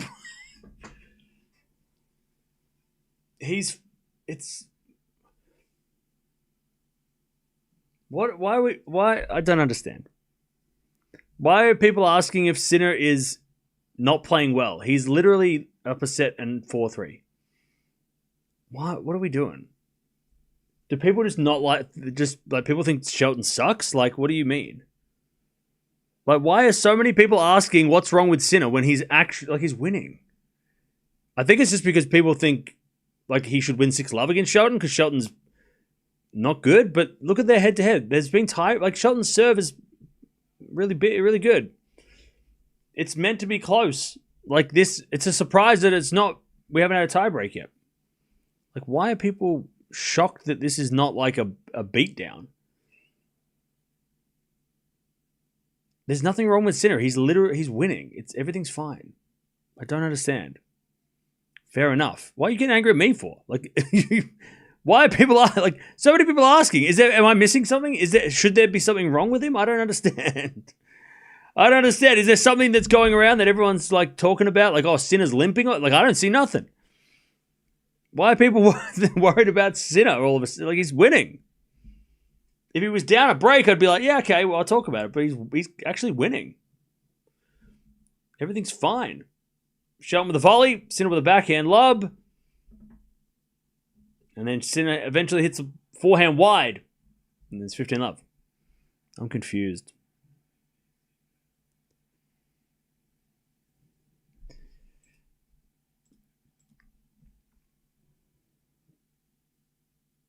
By the way, Yuri, it's not just you. You're just the last person who asked, but we've had about 10 other people ask the same thing. And I'm asking, am I missing something? Is Sinner not... Sinner looks fine. I don't understand. Is my score wrong? I'm trying to understand why people are concerned of Sinner all of a sudden for no reason. Sinner in the net 30-love. It's just confusing. You're just the last person who asked because 20 other people asked before you. Is he injured? I'm why would he be injured? What? He's winning. Why is he why are people so concerned for Sinner? He's fine. He's leading. People are so worried about Sinner, but why? That's what I'm asking. But did I miss something? Shelton with the volley, Sinner with a pass in the net. 40 love. He's moving gingerly. That's how he walks, though. We know that's how he walks. Sinner literally walks with a limp because he has problems with blisters on his feet. Like, it's just his normal walk. By the way, he didn't break his racket, but part of his racket broke as he went for that shot.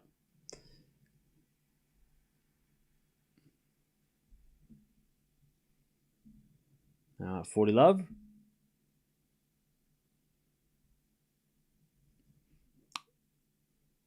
And then an ace from Shelton. All right, 4-0.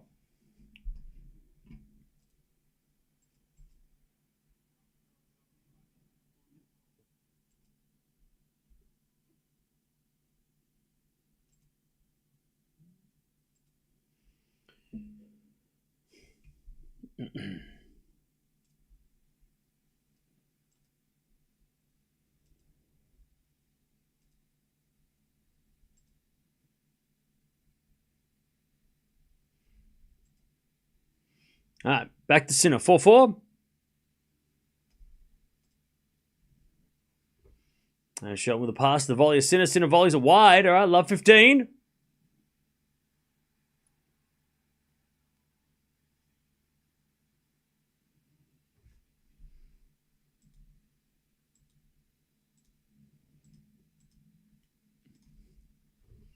All right, love 15.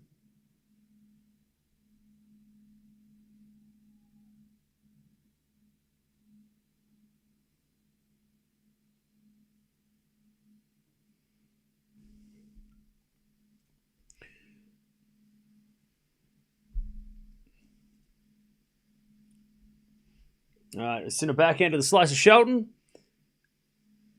Forehand from Sinner again. The backhand of Shelton to the forehand of Sinner. Shelton backhand down the line. Sinner gets it back to the slice of Shelton. Sinner forehand.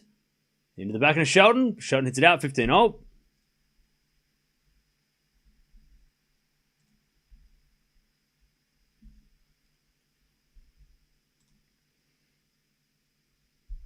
right, 15-0.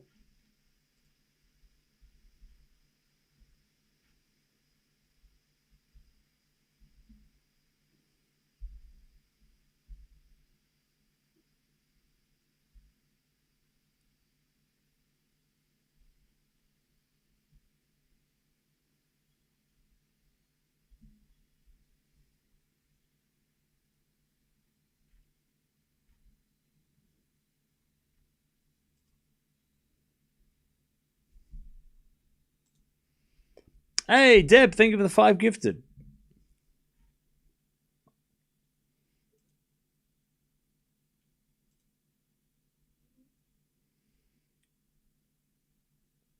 You think FA is going 3? I have no idea.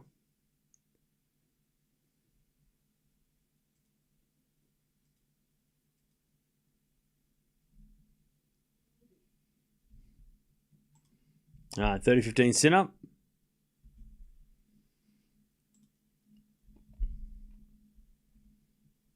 I've only had the 2 breaks to serve here, and that was in the first set against Shelton. One in the middle of the set, one at the end of the set.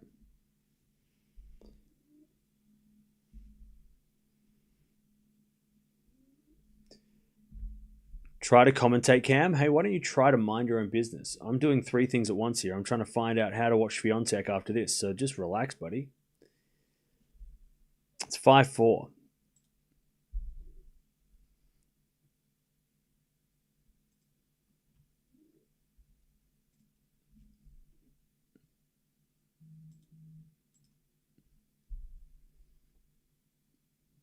right, Sinner with the lead. Shelton's going to serve to stay in the match.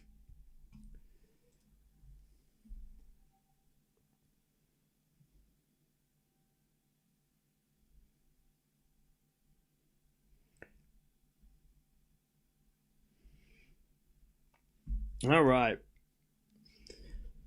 Oh, man.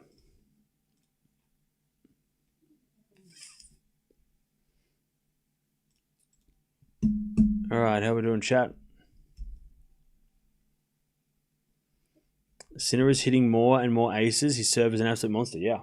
So Sinner's already going to be playing de Minaur. By the way, chat, the reason why this match is we've all kind of just like chilling is because it's really, again, nothing is like the winner of this match. It doesn't matter. It doesn't change anything. We already know Sinner's going to play de Minaur tomorrow. That's not going to change. Shelton's not playing tomorrow. He's out already. That doesn't change. The only thing that changes is a win and a loss. You know, for Shelton, it'd be great if he got a win, but at the end of the day, this result doesn't matter. It's 200 points, though. Yes, you're right. 200 ranking points. Exactly. Yes. That is definitely one of the reasons. Thank you. And what about the prize money? You forgot to mention the prize money. But it doesn't have any effect on the tournament. Like this, like Shelton losing, winning, Sinner winning, losing. We're still going to get de Minaur Sinner tomorrow. Shelton's still not playing tomorrow. Like nothing. Like the result doesn't change what's happening going forward, right? So this is what a dead match is. This is what a dead rubber is, right? It's literally a match that the result doesn't mean anything for the tournament. It only has meaning for the player who wins. But it doesn't change the results, right? The next match is going to be much more interesting and much more exciting because it's got so much on the line. There's no stakes here. There's no stakes. This is just... And the results going the way it should, right? Sinner winning. So it's really just kind of... we're just getting through it. But after this match, everything is important. Yeah, it's a dead rubber, exactly. 15:30. And it feels like that? It does, yeah. That's why we're going to watch Swiatek after this, because that's going to have a little bit more spice to it. A little bit more of a meaning, All right, 2 points away, Sinner, from finishing the group undefeated. As the backhand return goes long, good body serve from Shelton. 30-all. 30-all.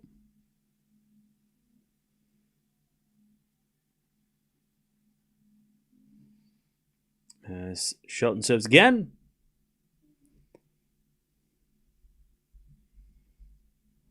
A fault, second serve.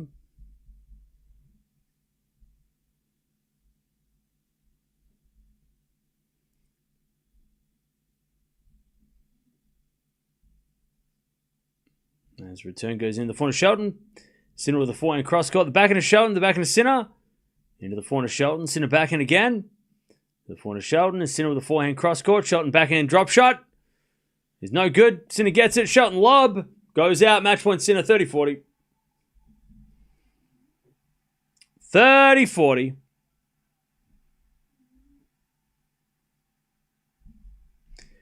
All right.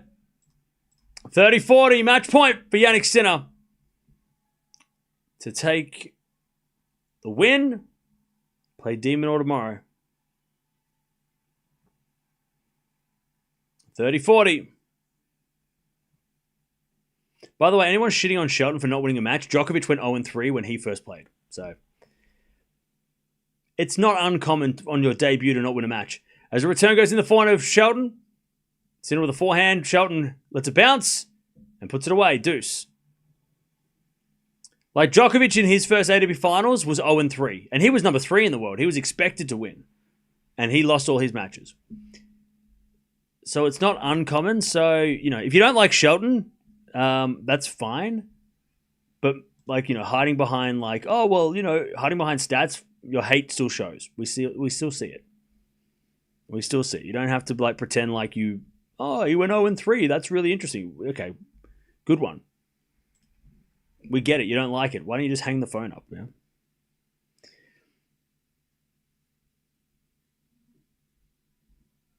All right, advantage Shelton.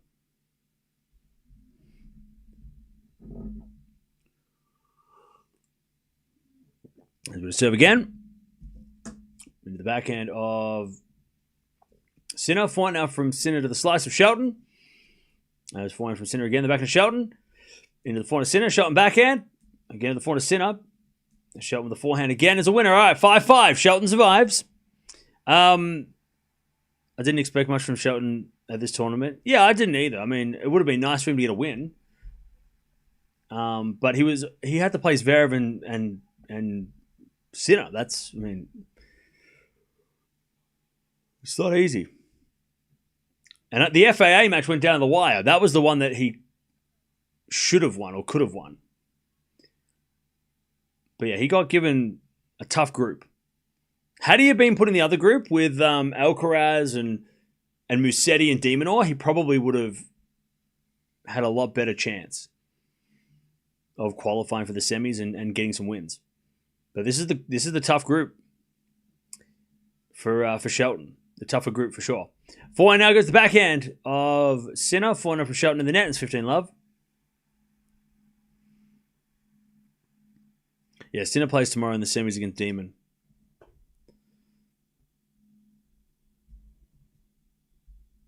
$15 Outside of the matches against Sinner, this group had much more interesting matches, and tonight is going to be really, exactly, George. The Sinner matches have all been so far straightforward, but yeah, the matches outside of that, I mean, FAA Zverev tonight's going to be fun. Shelton's had 2 good matches against FAA and Zverev, so you're right. Just the Sinner matches that have been straightforward.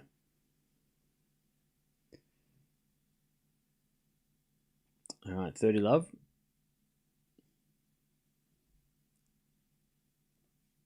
Yeah, they don't get a day off. They got to play tomorrow. Serving to the corner, Shelton. Return the net. 40 love.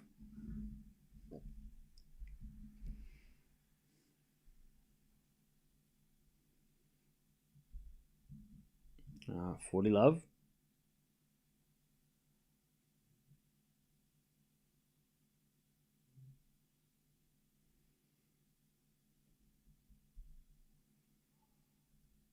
Hands with a fault. Second serve.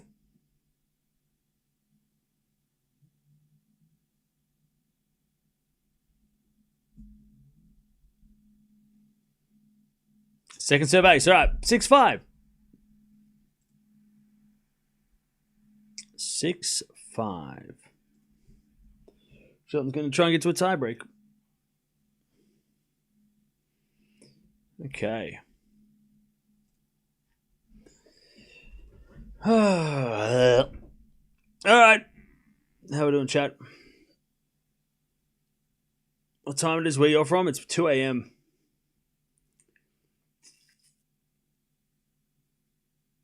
Yeah, semis won't be back-to-back either. They'll be like 4 hours apart.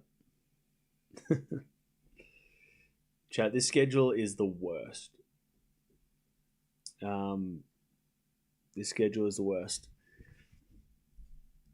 Is that a tree behind you for Halloween or Christmas? Both. That's why I put it up. It's for both. It's for both.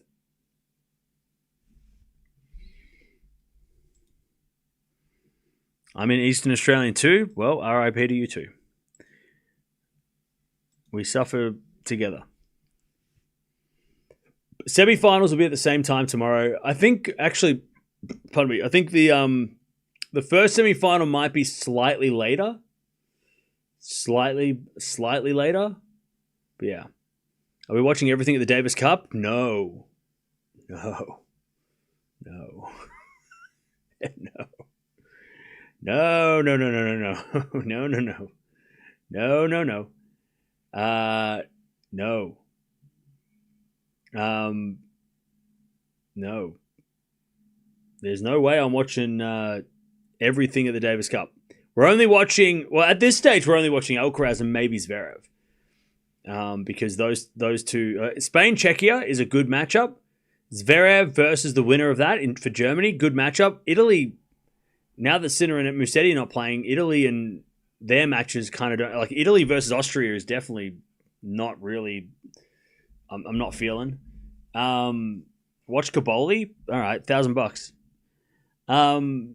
Yeah, the Davis Cup. We're going to be watching Alcaraz in Spain. That's probably it, really.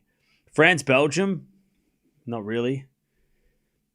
You know, like I'm not going to like Kaboli Rodionov or Kaboli Misalic. Like Austria don't have any good any big singles players, so it's like there's no matches to watch.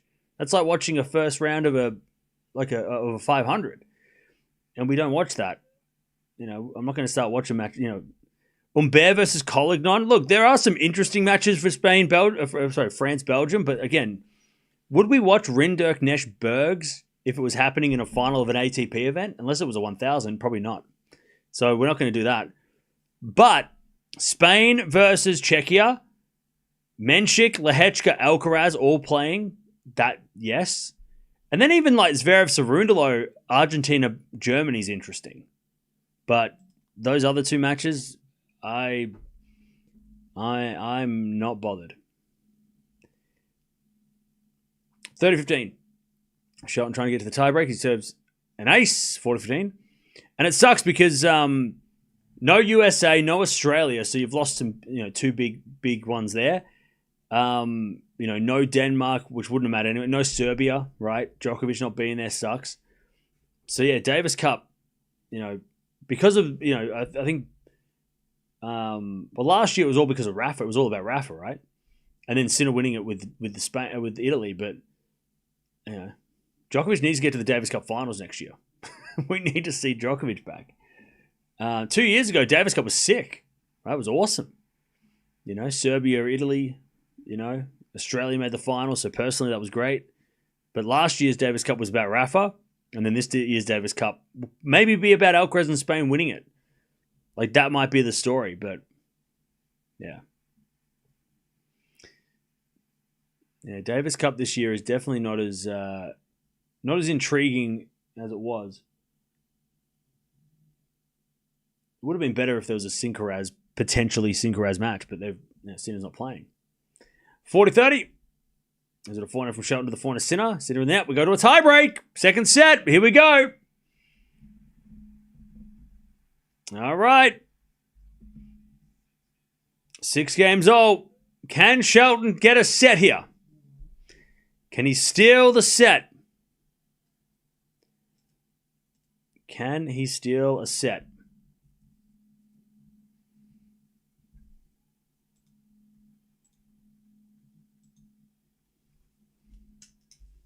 All right.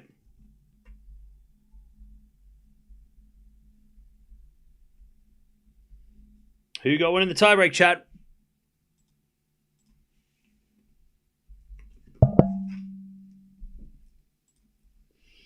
As Sinner serves an ace. 1-love.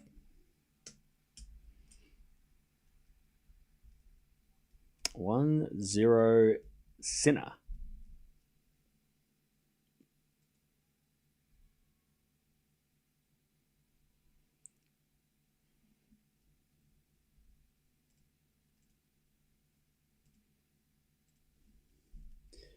Serve again.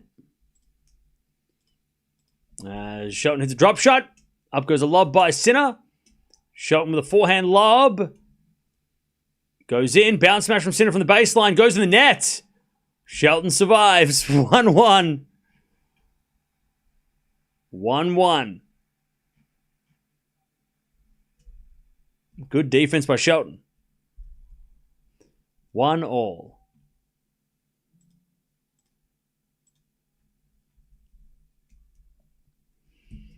1-all.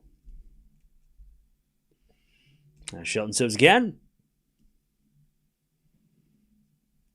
A fault. Second serve.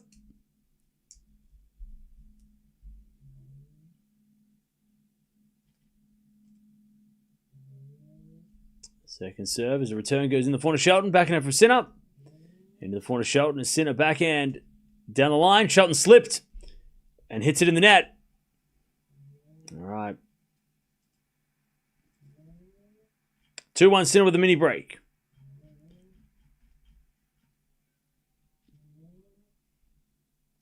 Sinner.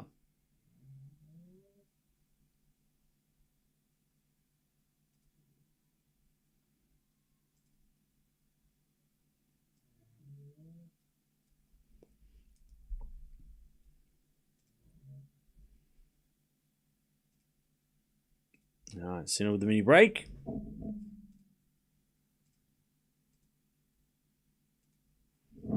Seven the 4 to Shelton. Return goes out. 3-1 Sinner. 3-1. By the way, chat, we're almost at 400 likes. Thank you for that. Don't forget to like the video if you haven't already. It turns into a tennis ball if you click the like button. A tennis ball appears. That's not even a joke. Serious. 3-1.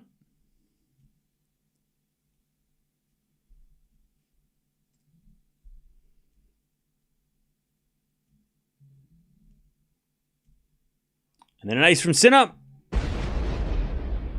4-1.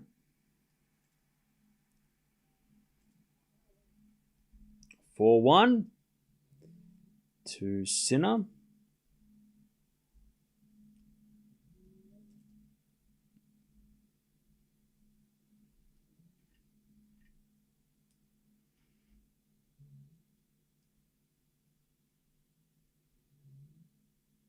All right, 4-1.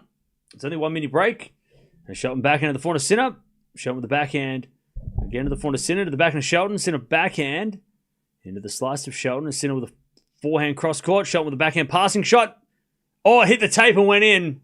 Shelton got lucky. 4-2. They change ends. It does. I saw the tennis ball.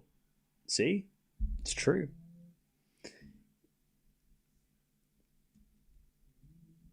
All right. 4-2 Sinner.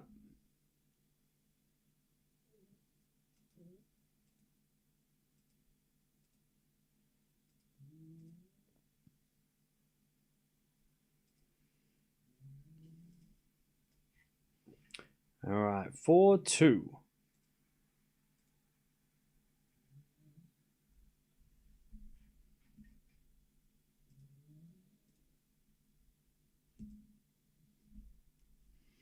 All right, 4-2 Sinner. Shelton serves the forehand of Sinner. Return goes in the forehand of Shelton. Sinner backhand. Into the volley of Shelton. Sinner with a forehand. And Shelton volleys it away. Nice hands by Shelton. That was a great volley by Shelton. He was so close to the net. 4-3 Sinner. Great volley. Like, Sinner hit a really, really big forehand passing shot. But Shelton was so close to the net, he just had to guide it over. Perfect volley from Shelton. All right, 4-3 Sinner. That was a great volley. Great reflexes. 4-3. Yeah, that's like a proper doubles volley, that one. Like, close the net, keep going forward, you know? It's great. All right, 4-3. Sinner serves a fault, second serve. Oh, nice, DJ. All right, 4-3. Second serve.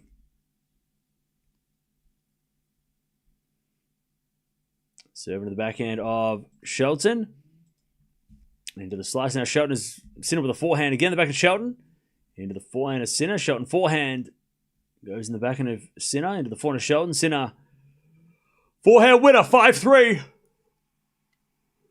Beautiful inside out forehand from Sinner. 5-3.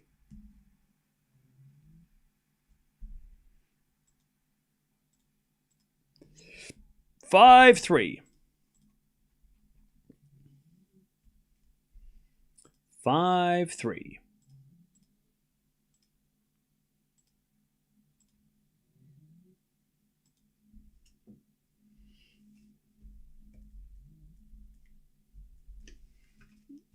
All right, 5-3.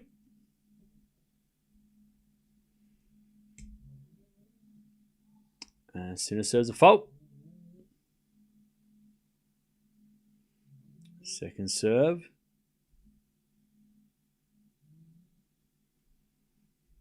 As the return goes into the forehand of Sinner. Shot with the backhand pass. Sinner with a volley. Shot with a forehand. Can't get it. 6-3. 6-3 Sinner. 3 match points. 6-3. Sinner to take his spot top of the group with 3 wins, even though he's top of the group no matter what happens. But to go undefeated in the group. As with a fault second serve.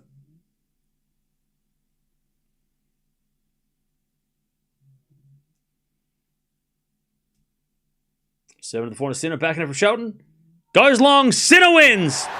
Doesn't drop a set. Wins all 3 matches in straight sets. And he's into the semi-finals. We play De Minaur tomorrow. Shelton goes 0-3, but again, Shelton didn't get blown out by he pushed Zverev to a second set tiebreak. He pushed Sinner to a second set tiebreak. He went the distance with FAA. So for a first attempt for Shelton, I don't think he disgraced himself. I think it was a tough group. All guys that he played were in form. Zverev made a Vienna final. FAA made the Paris final. Sinner obviously won a couple of titles. It was a tough group for Shelton. But I don't think that was, as a Shelton fan, I'm optimistic. I don't think that was, I feel like with Shelton, he's just got to learn how to win those tiebreaks against these guys, against the top guys. Because that's the difference, right? And he should be winning tiebreaks with his serve. But I'm not too mad with that. First time at the ATP Finals.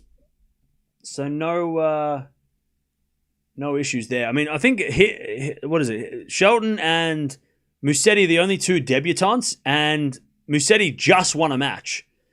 So combined, the debutants won 1 match out of 6. That's normal, right?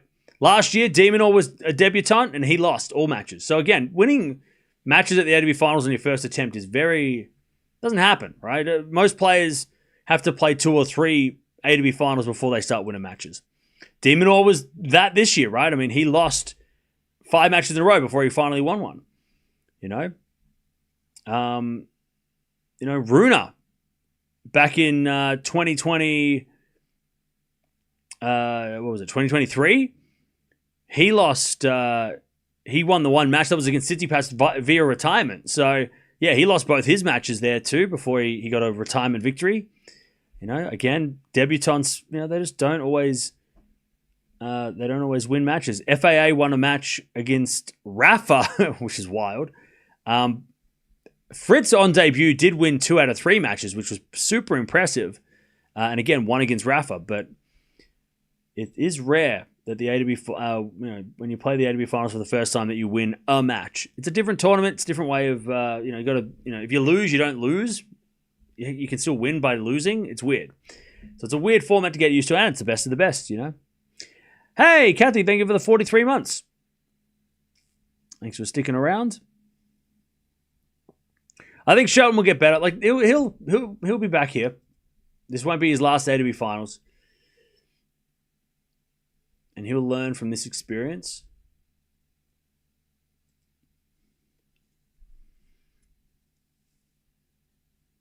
All right. Shelton's the first player in 2 years to push Sinner to a tiebreak here. There you go. That says something. He was the closest player to getting a set. He's the only player to... I think he won the most games. He won the most games against Sinner. Because FAA was 7-5, 6-1. Zverev was 6-4, 6-3. Shelton won 9 games, which is more than those guys. So, Shelton won the most games against Sinner in the group stage. So that's saying something.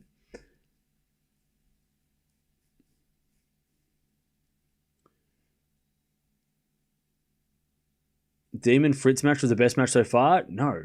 Alcaraz Fritz was the best match. Easily. Alcaraz Fritz match, 100%. That was the best match so far.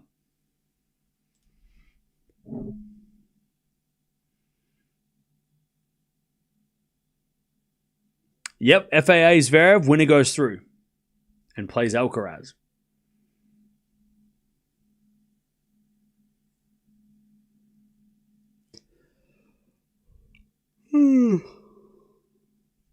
Shelton just had to pay his dues.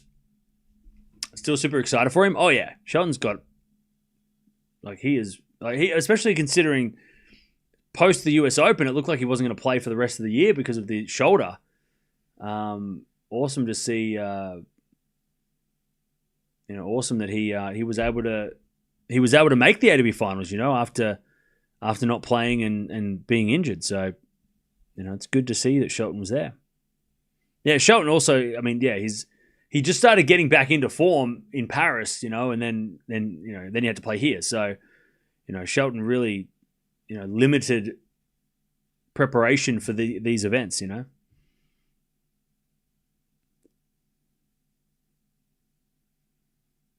Yeah, Musetti Demon was a close second. Yeah, I mean, Shelton versus FAA was a great match too. But I think Fritz versus Alcaraz was the best match so far.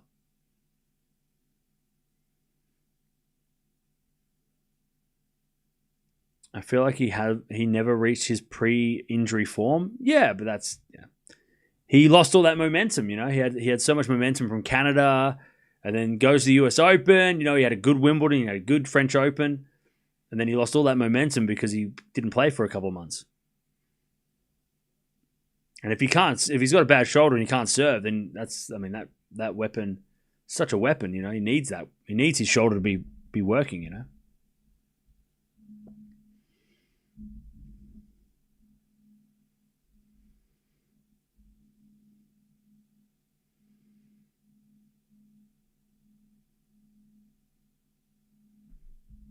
All right. So we got Swiatek coming up soon. We are going to watch her take on.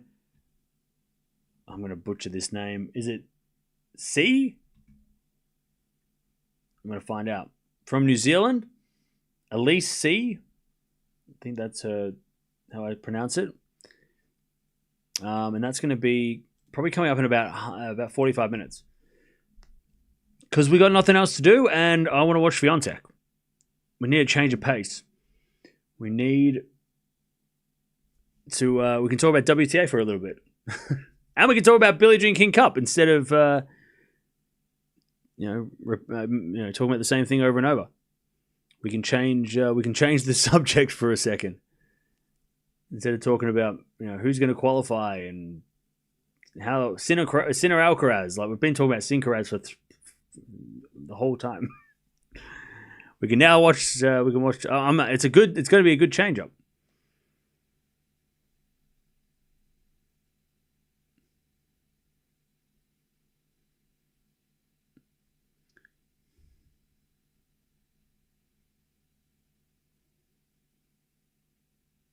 All right.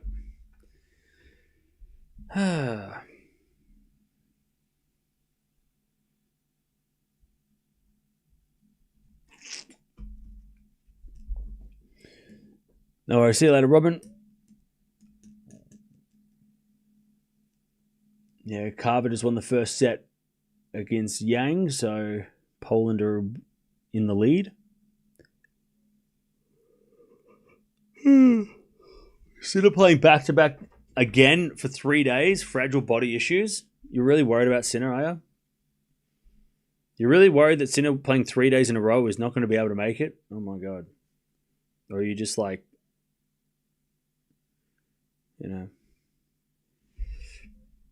I feel like you're not a Sinner fan though. I think you're probably not a fan of Sinner. You were doom scrolling YouTube shorts and you saw the clip of. Good. I'm glad it showed up.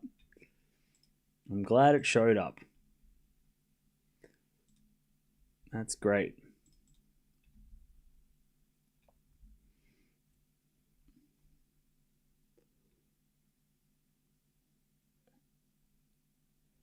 All right.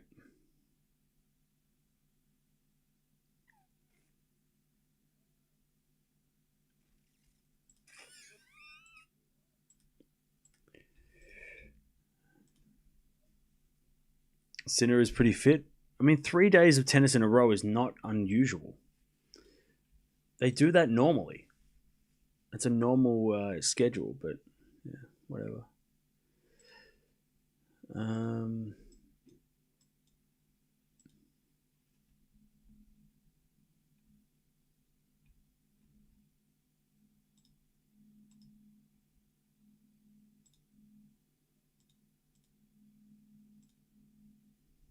All right, Renee, we'll see you later. 29 straight indoor matches for Sinner. That's crazy.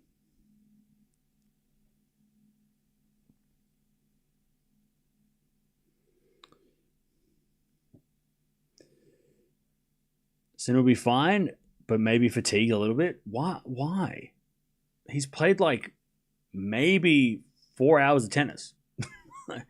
Why? I mean, I know he's played like a lot lately, but he had a week off before this tournament, and he's only played like 4 hours. So I don't know why people are worried about Sinner all of a sudden. It should be okay. Everything should be fine. I wouldn't be concerned about Jannik Sinner.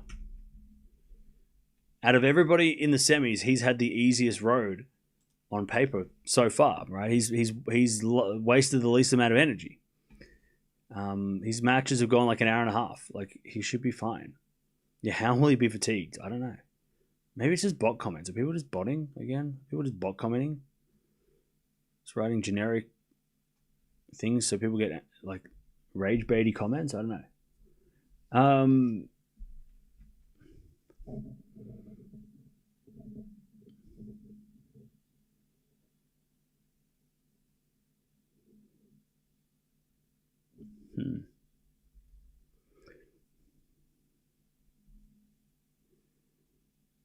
FA is Zverev will be a blockbuster. Yeah, that match is going to be very, very good to watch because that is going to be the match. I mean, that match has so much at stake, which is great. Unlike this match, which was really just a match for fun. Like, this was just a fun final match to wrap things up, you know?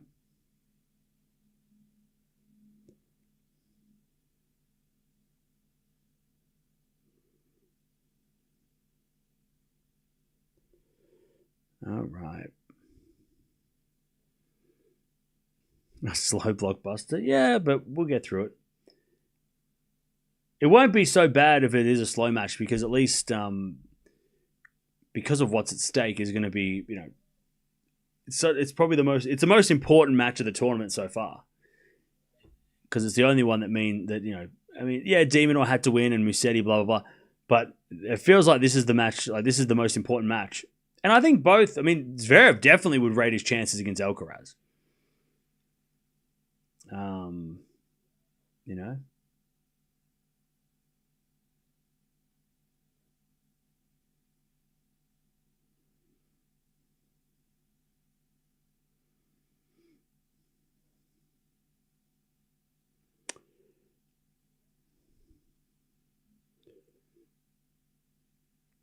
Better Alcaraz FAA or Alcaraz Zverev semi? Alcaraz Zverev. Alcaraz Zverev.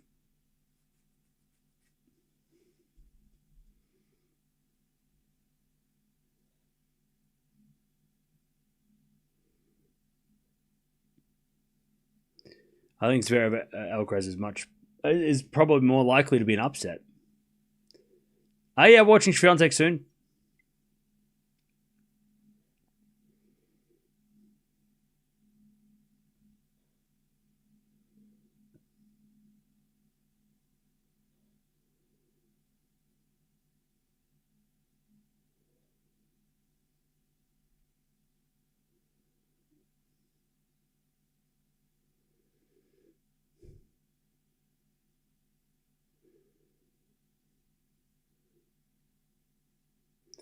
With Joker missing, it is so off.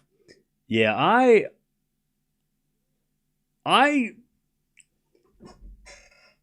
on it. I gotta be honest. I'm not happy with Djokovic not playing. I think that the ATP Finals, if you qualify, it should be mandatory. And I know he has a shoulder problem and he didn't want to play because he has a shoulder problem.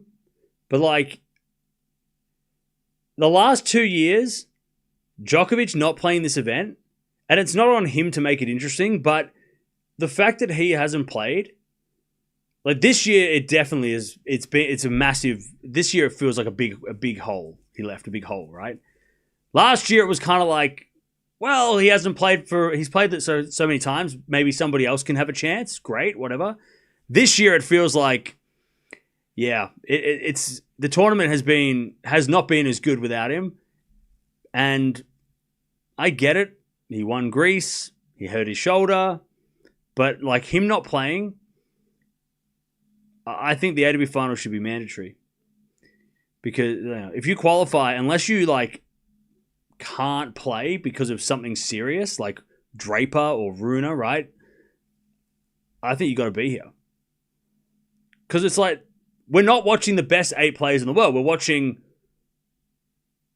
the best 9 players minus 1. Like, the number 3, the third best player of the season is Djokovic. He's not here. Like, I don't know. And look, again, it's not Djokovic's whatever, it's not his obligation to like make this tournament good, but if you qualify, I think you have to play. Unless you like have a serious career, like, season-ending injury. Because I think, we didn't get to see Djokovic Alcaraz. We probably didn't get to see Sinner versus Djokovic semi, right? 2 matches that I think we all wanted to see. And that I think, maybe he doesn't... I don't think he doesn't want to play them, but I think it would have just been 2 matches that the tournament would have had that would have made... and I love Demon, but Demon Alcaraz, Demon Sinner is not the same as Djokovic versus those guys. And that it would have been Djokovic versus those guys instead of Musetti versus Alcaraz, which was nothing yesterday, and then also the semi-final tomorrow with Sinner would have been probably Djokovic.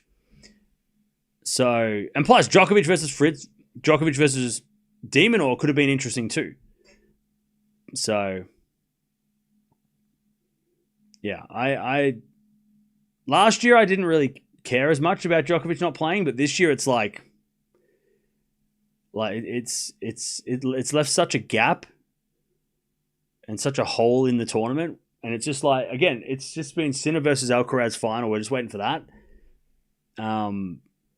Obviously, we've had some good performances outside of Sinner and Alcaraz. There's been some good matches, but Djokovic not being here when he qualified and he was the 3rd best player of the season, if in my opinion, even if the points he was 4th. Like, yeah, I don't know. I think there needs to be a rule of like, it's got to be mandatory somehow. It's not like, this is not like an optional event.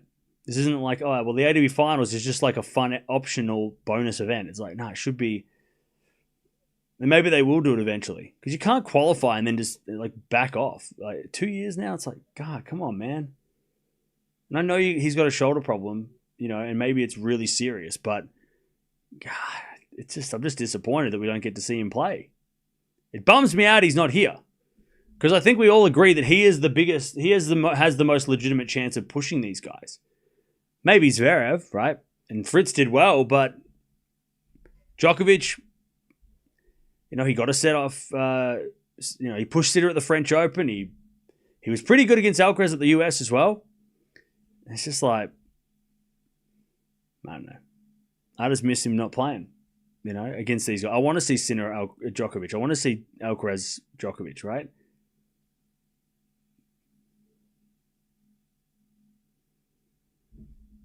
And I want to see Nola here rather than rest with the Australian Open. The Australian Open's in fucking 2 months, though. It's so far away. The Australian Open's not next week. He played before the French Open, right? So him playing now when the Australian Open is 2 months away, like, it's crazy. Like, unless he has a shoulder, like a shoulder injury that's like, his arm's going to fall off, and then he needs the extra week. He can't play 3 more matches. He played the Six Kings Slam. Like, and I know he retired the second match, but like, come on. He's got plenty of time to be rested for the Australian Open, which starts in like 9 weeks. He's 38. Okay. And 9 weeks isn't enough. 8 weeks isn't enough. The Australian Open's not next week. He's got plenty of time. I don't think 1 more week would have ruined his whole season. 2026. I don't know. I'm just pissed off because I want to see better matches. I'm sick of these predictable matches. It's annoying. And I love Shelton. He did well, but Sinner's had it super easy. And besides the Fritz match against Alcaraz, that's been the only match that's been of note.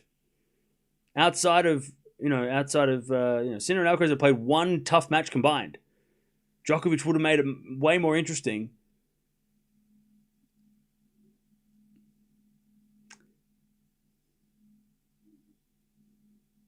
We did get some good matches outside of that, but then what are they? But at the end of the day, what are they? They're not. I mean, unfortunately, they're not really. Like, you don't get okay. There were there was been some good matches. Shelton versus FA was a good match, but like, what does it? It doesn't really mean anything for the tournament because it's like, well, both those guys might not make the semis, so it's like, well, what's the point? Would have loved Bublik to play Sinner. I mean, yeah, Bublik would have been interesting, but Djokovic. I just want to see Djokovic play these guys because we're not going to get him to play these guys. He's going to retire soon, right? He's going to retire eventually, sooner than later, and we might not get too many Sinner versus Djokovic matches. But here we're guaranteed one, and that would have been great. I don't know.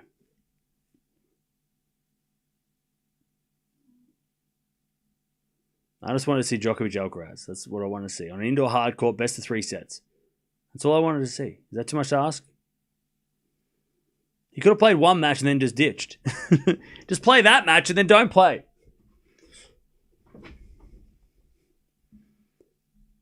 So we're more interested in making the matches interesting than taking it over his shoulder. Are you really worried that he's injured and he's going to be out for years?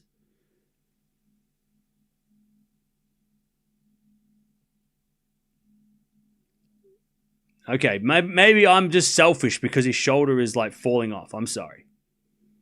I'm sorry that, yeah, my bad. How selfish of me. I'm sorry. Yeah, he should look after his shoulder.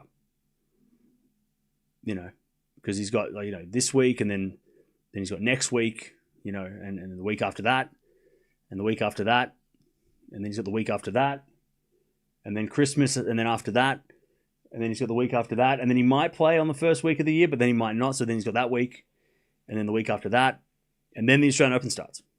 So he's got probably, including this week, probably 9 weeks. So yeah, he shouldn't have played. Yeah. It's my bad.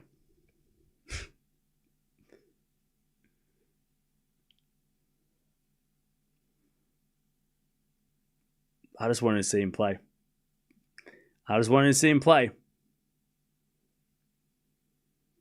It's the second year in a row that he's qualified and then said, "Nah, I can't do it.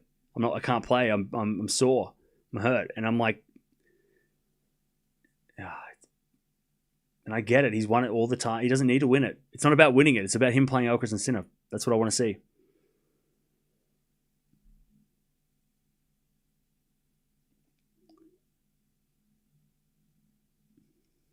I just want to see interesting matches between the top guys, not just Alcaraz versus Sinner.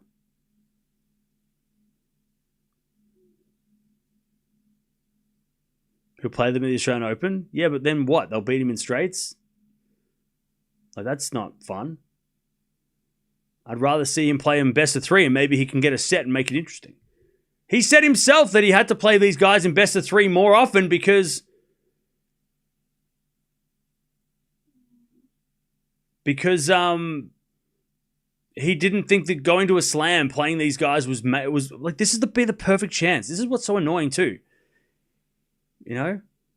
He said, I need to play more 3-set matches against these guys. Literally a 3-set match was against one of these guys, right? Again, I'm just salty because I want to see him play. I'm not saying this because I don't like Djokovic, just because I want to watch him. I want to watch him. I want to see him. I'm not saying this out of as a negative to Djokovic. I'm saying this as somebody who wants to watch him play against these guys. I want to see those matches. And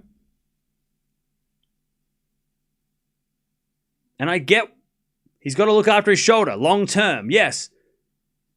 But play Alcaraz. Just to play Alcaraz. Just once.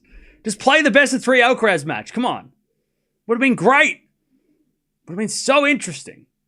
And then just then go on holiday and let Musetti play the other 2 matches. Whatever.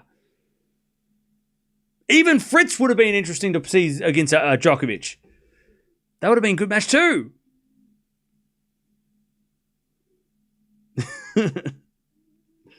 Whatever. Anyways, I'm leaving because Swiatek's coming on soon.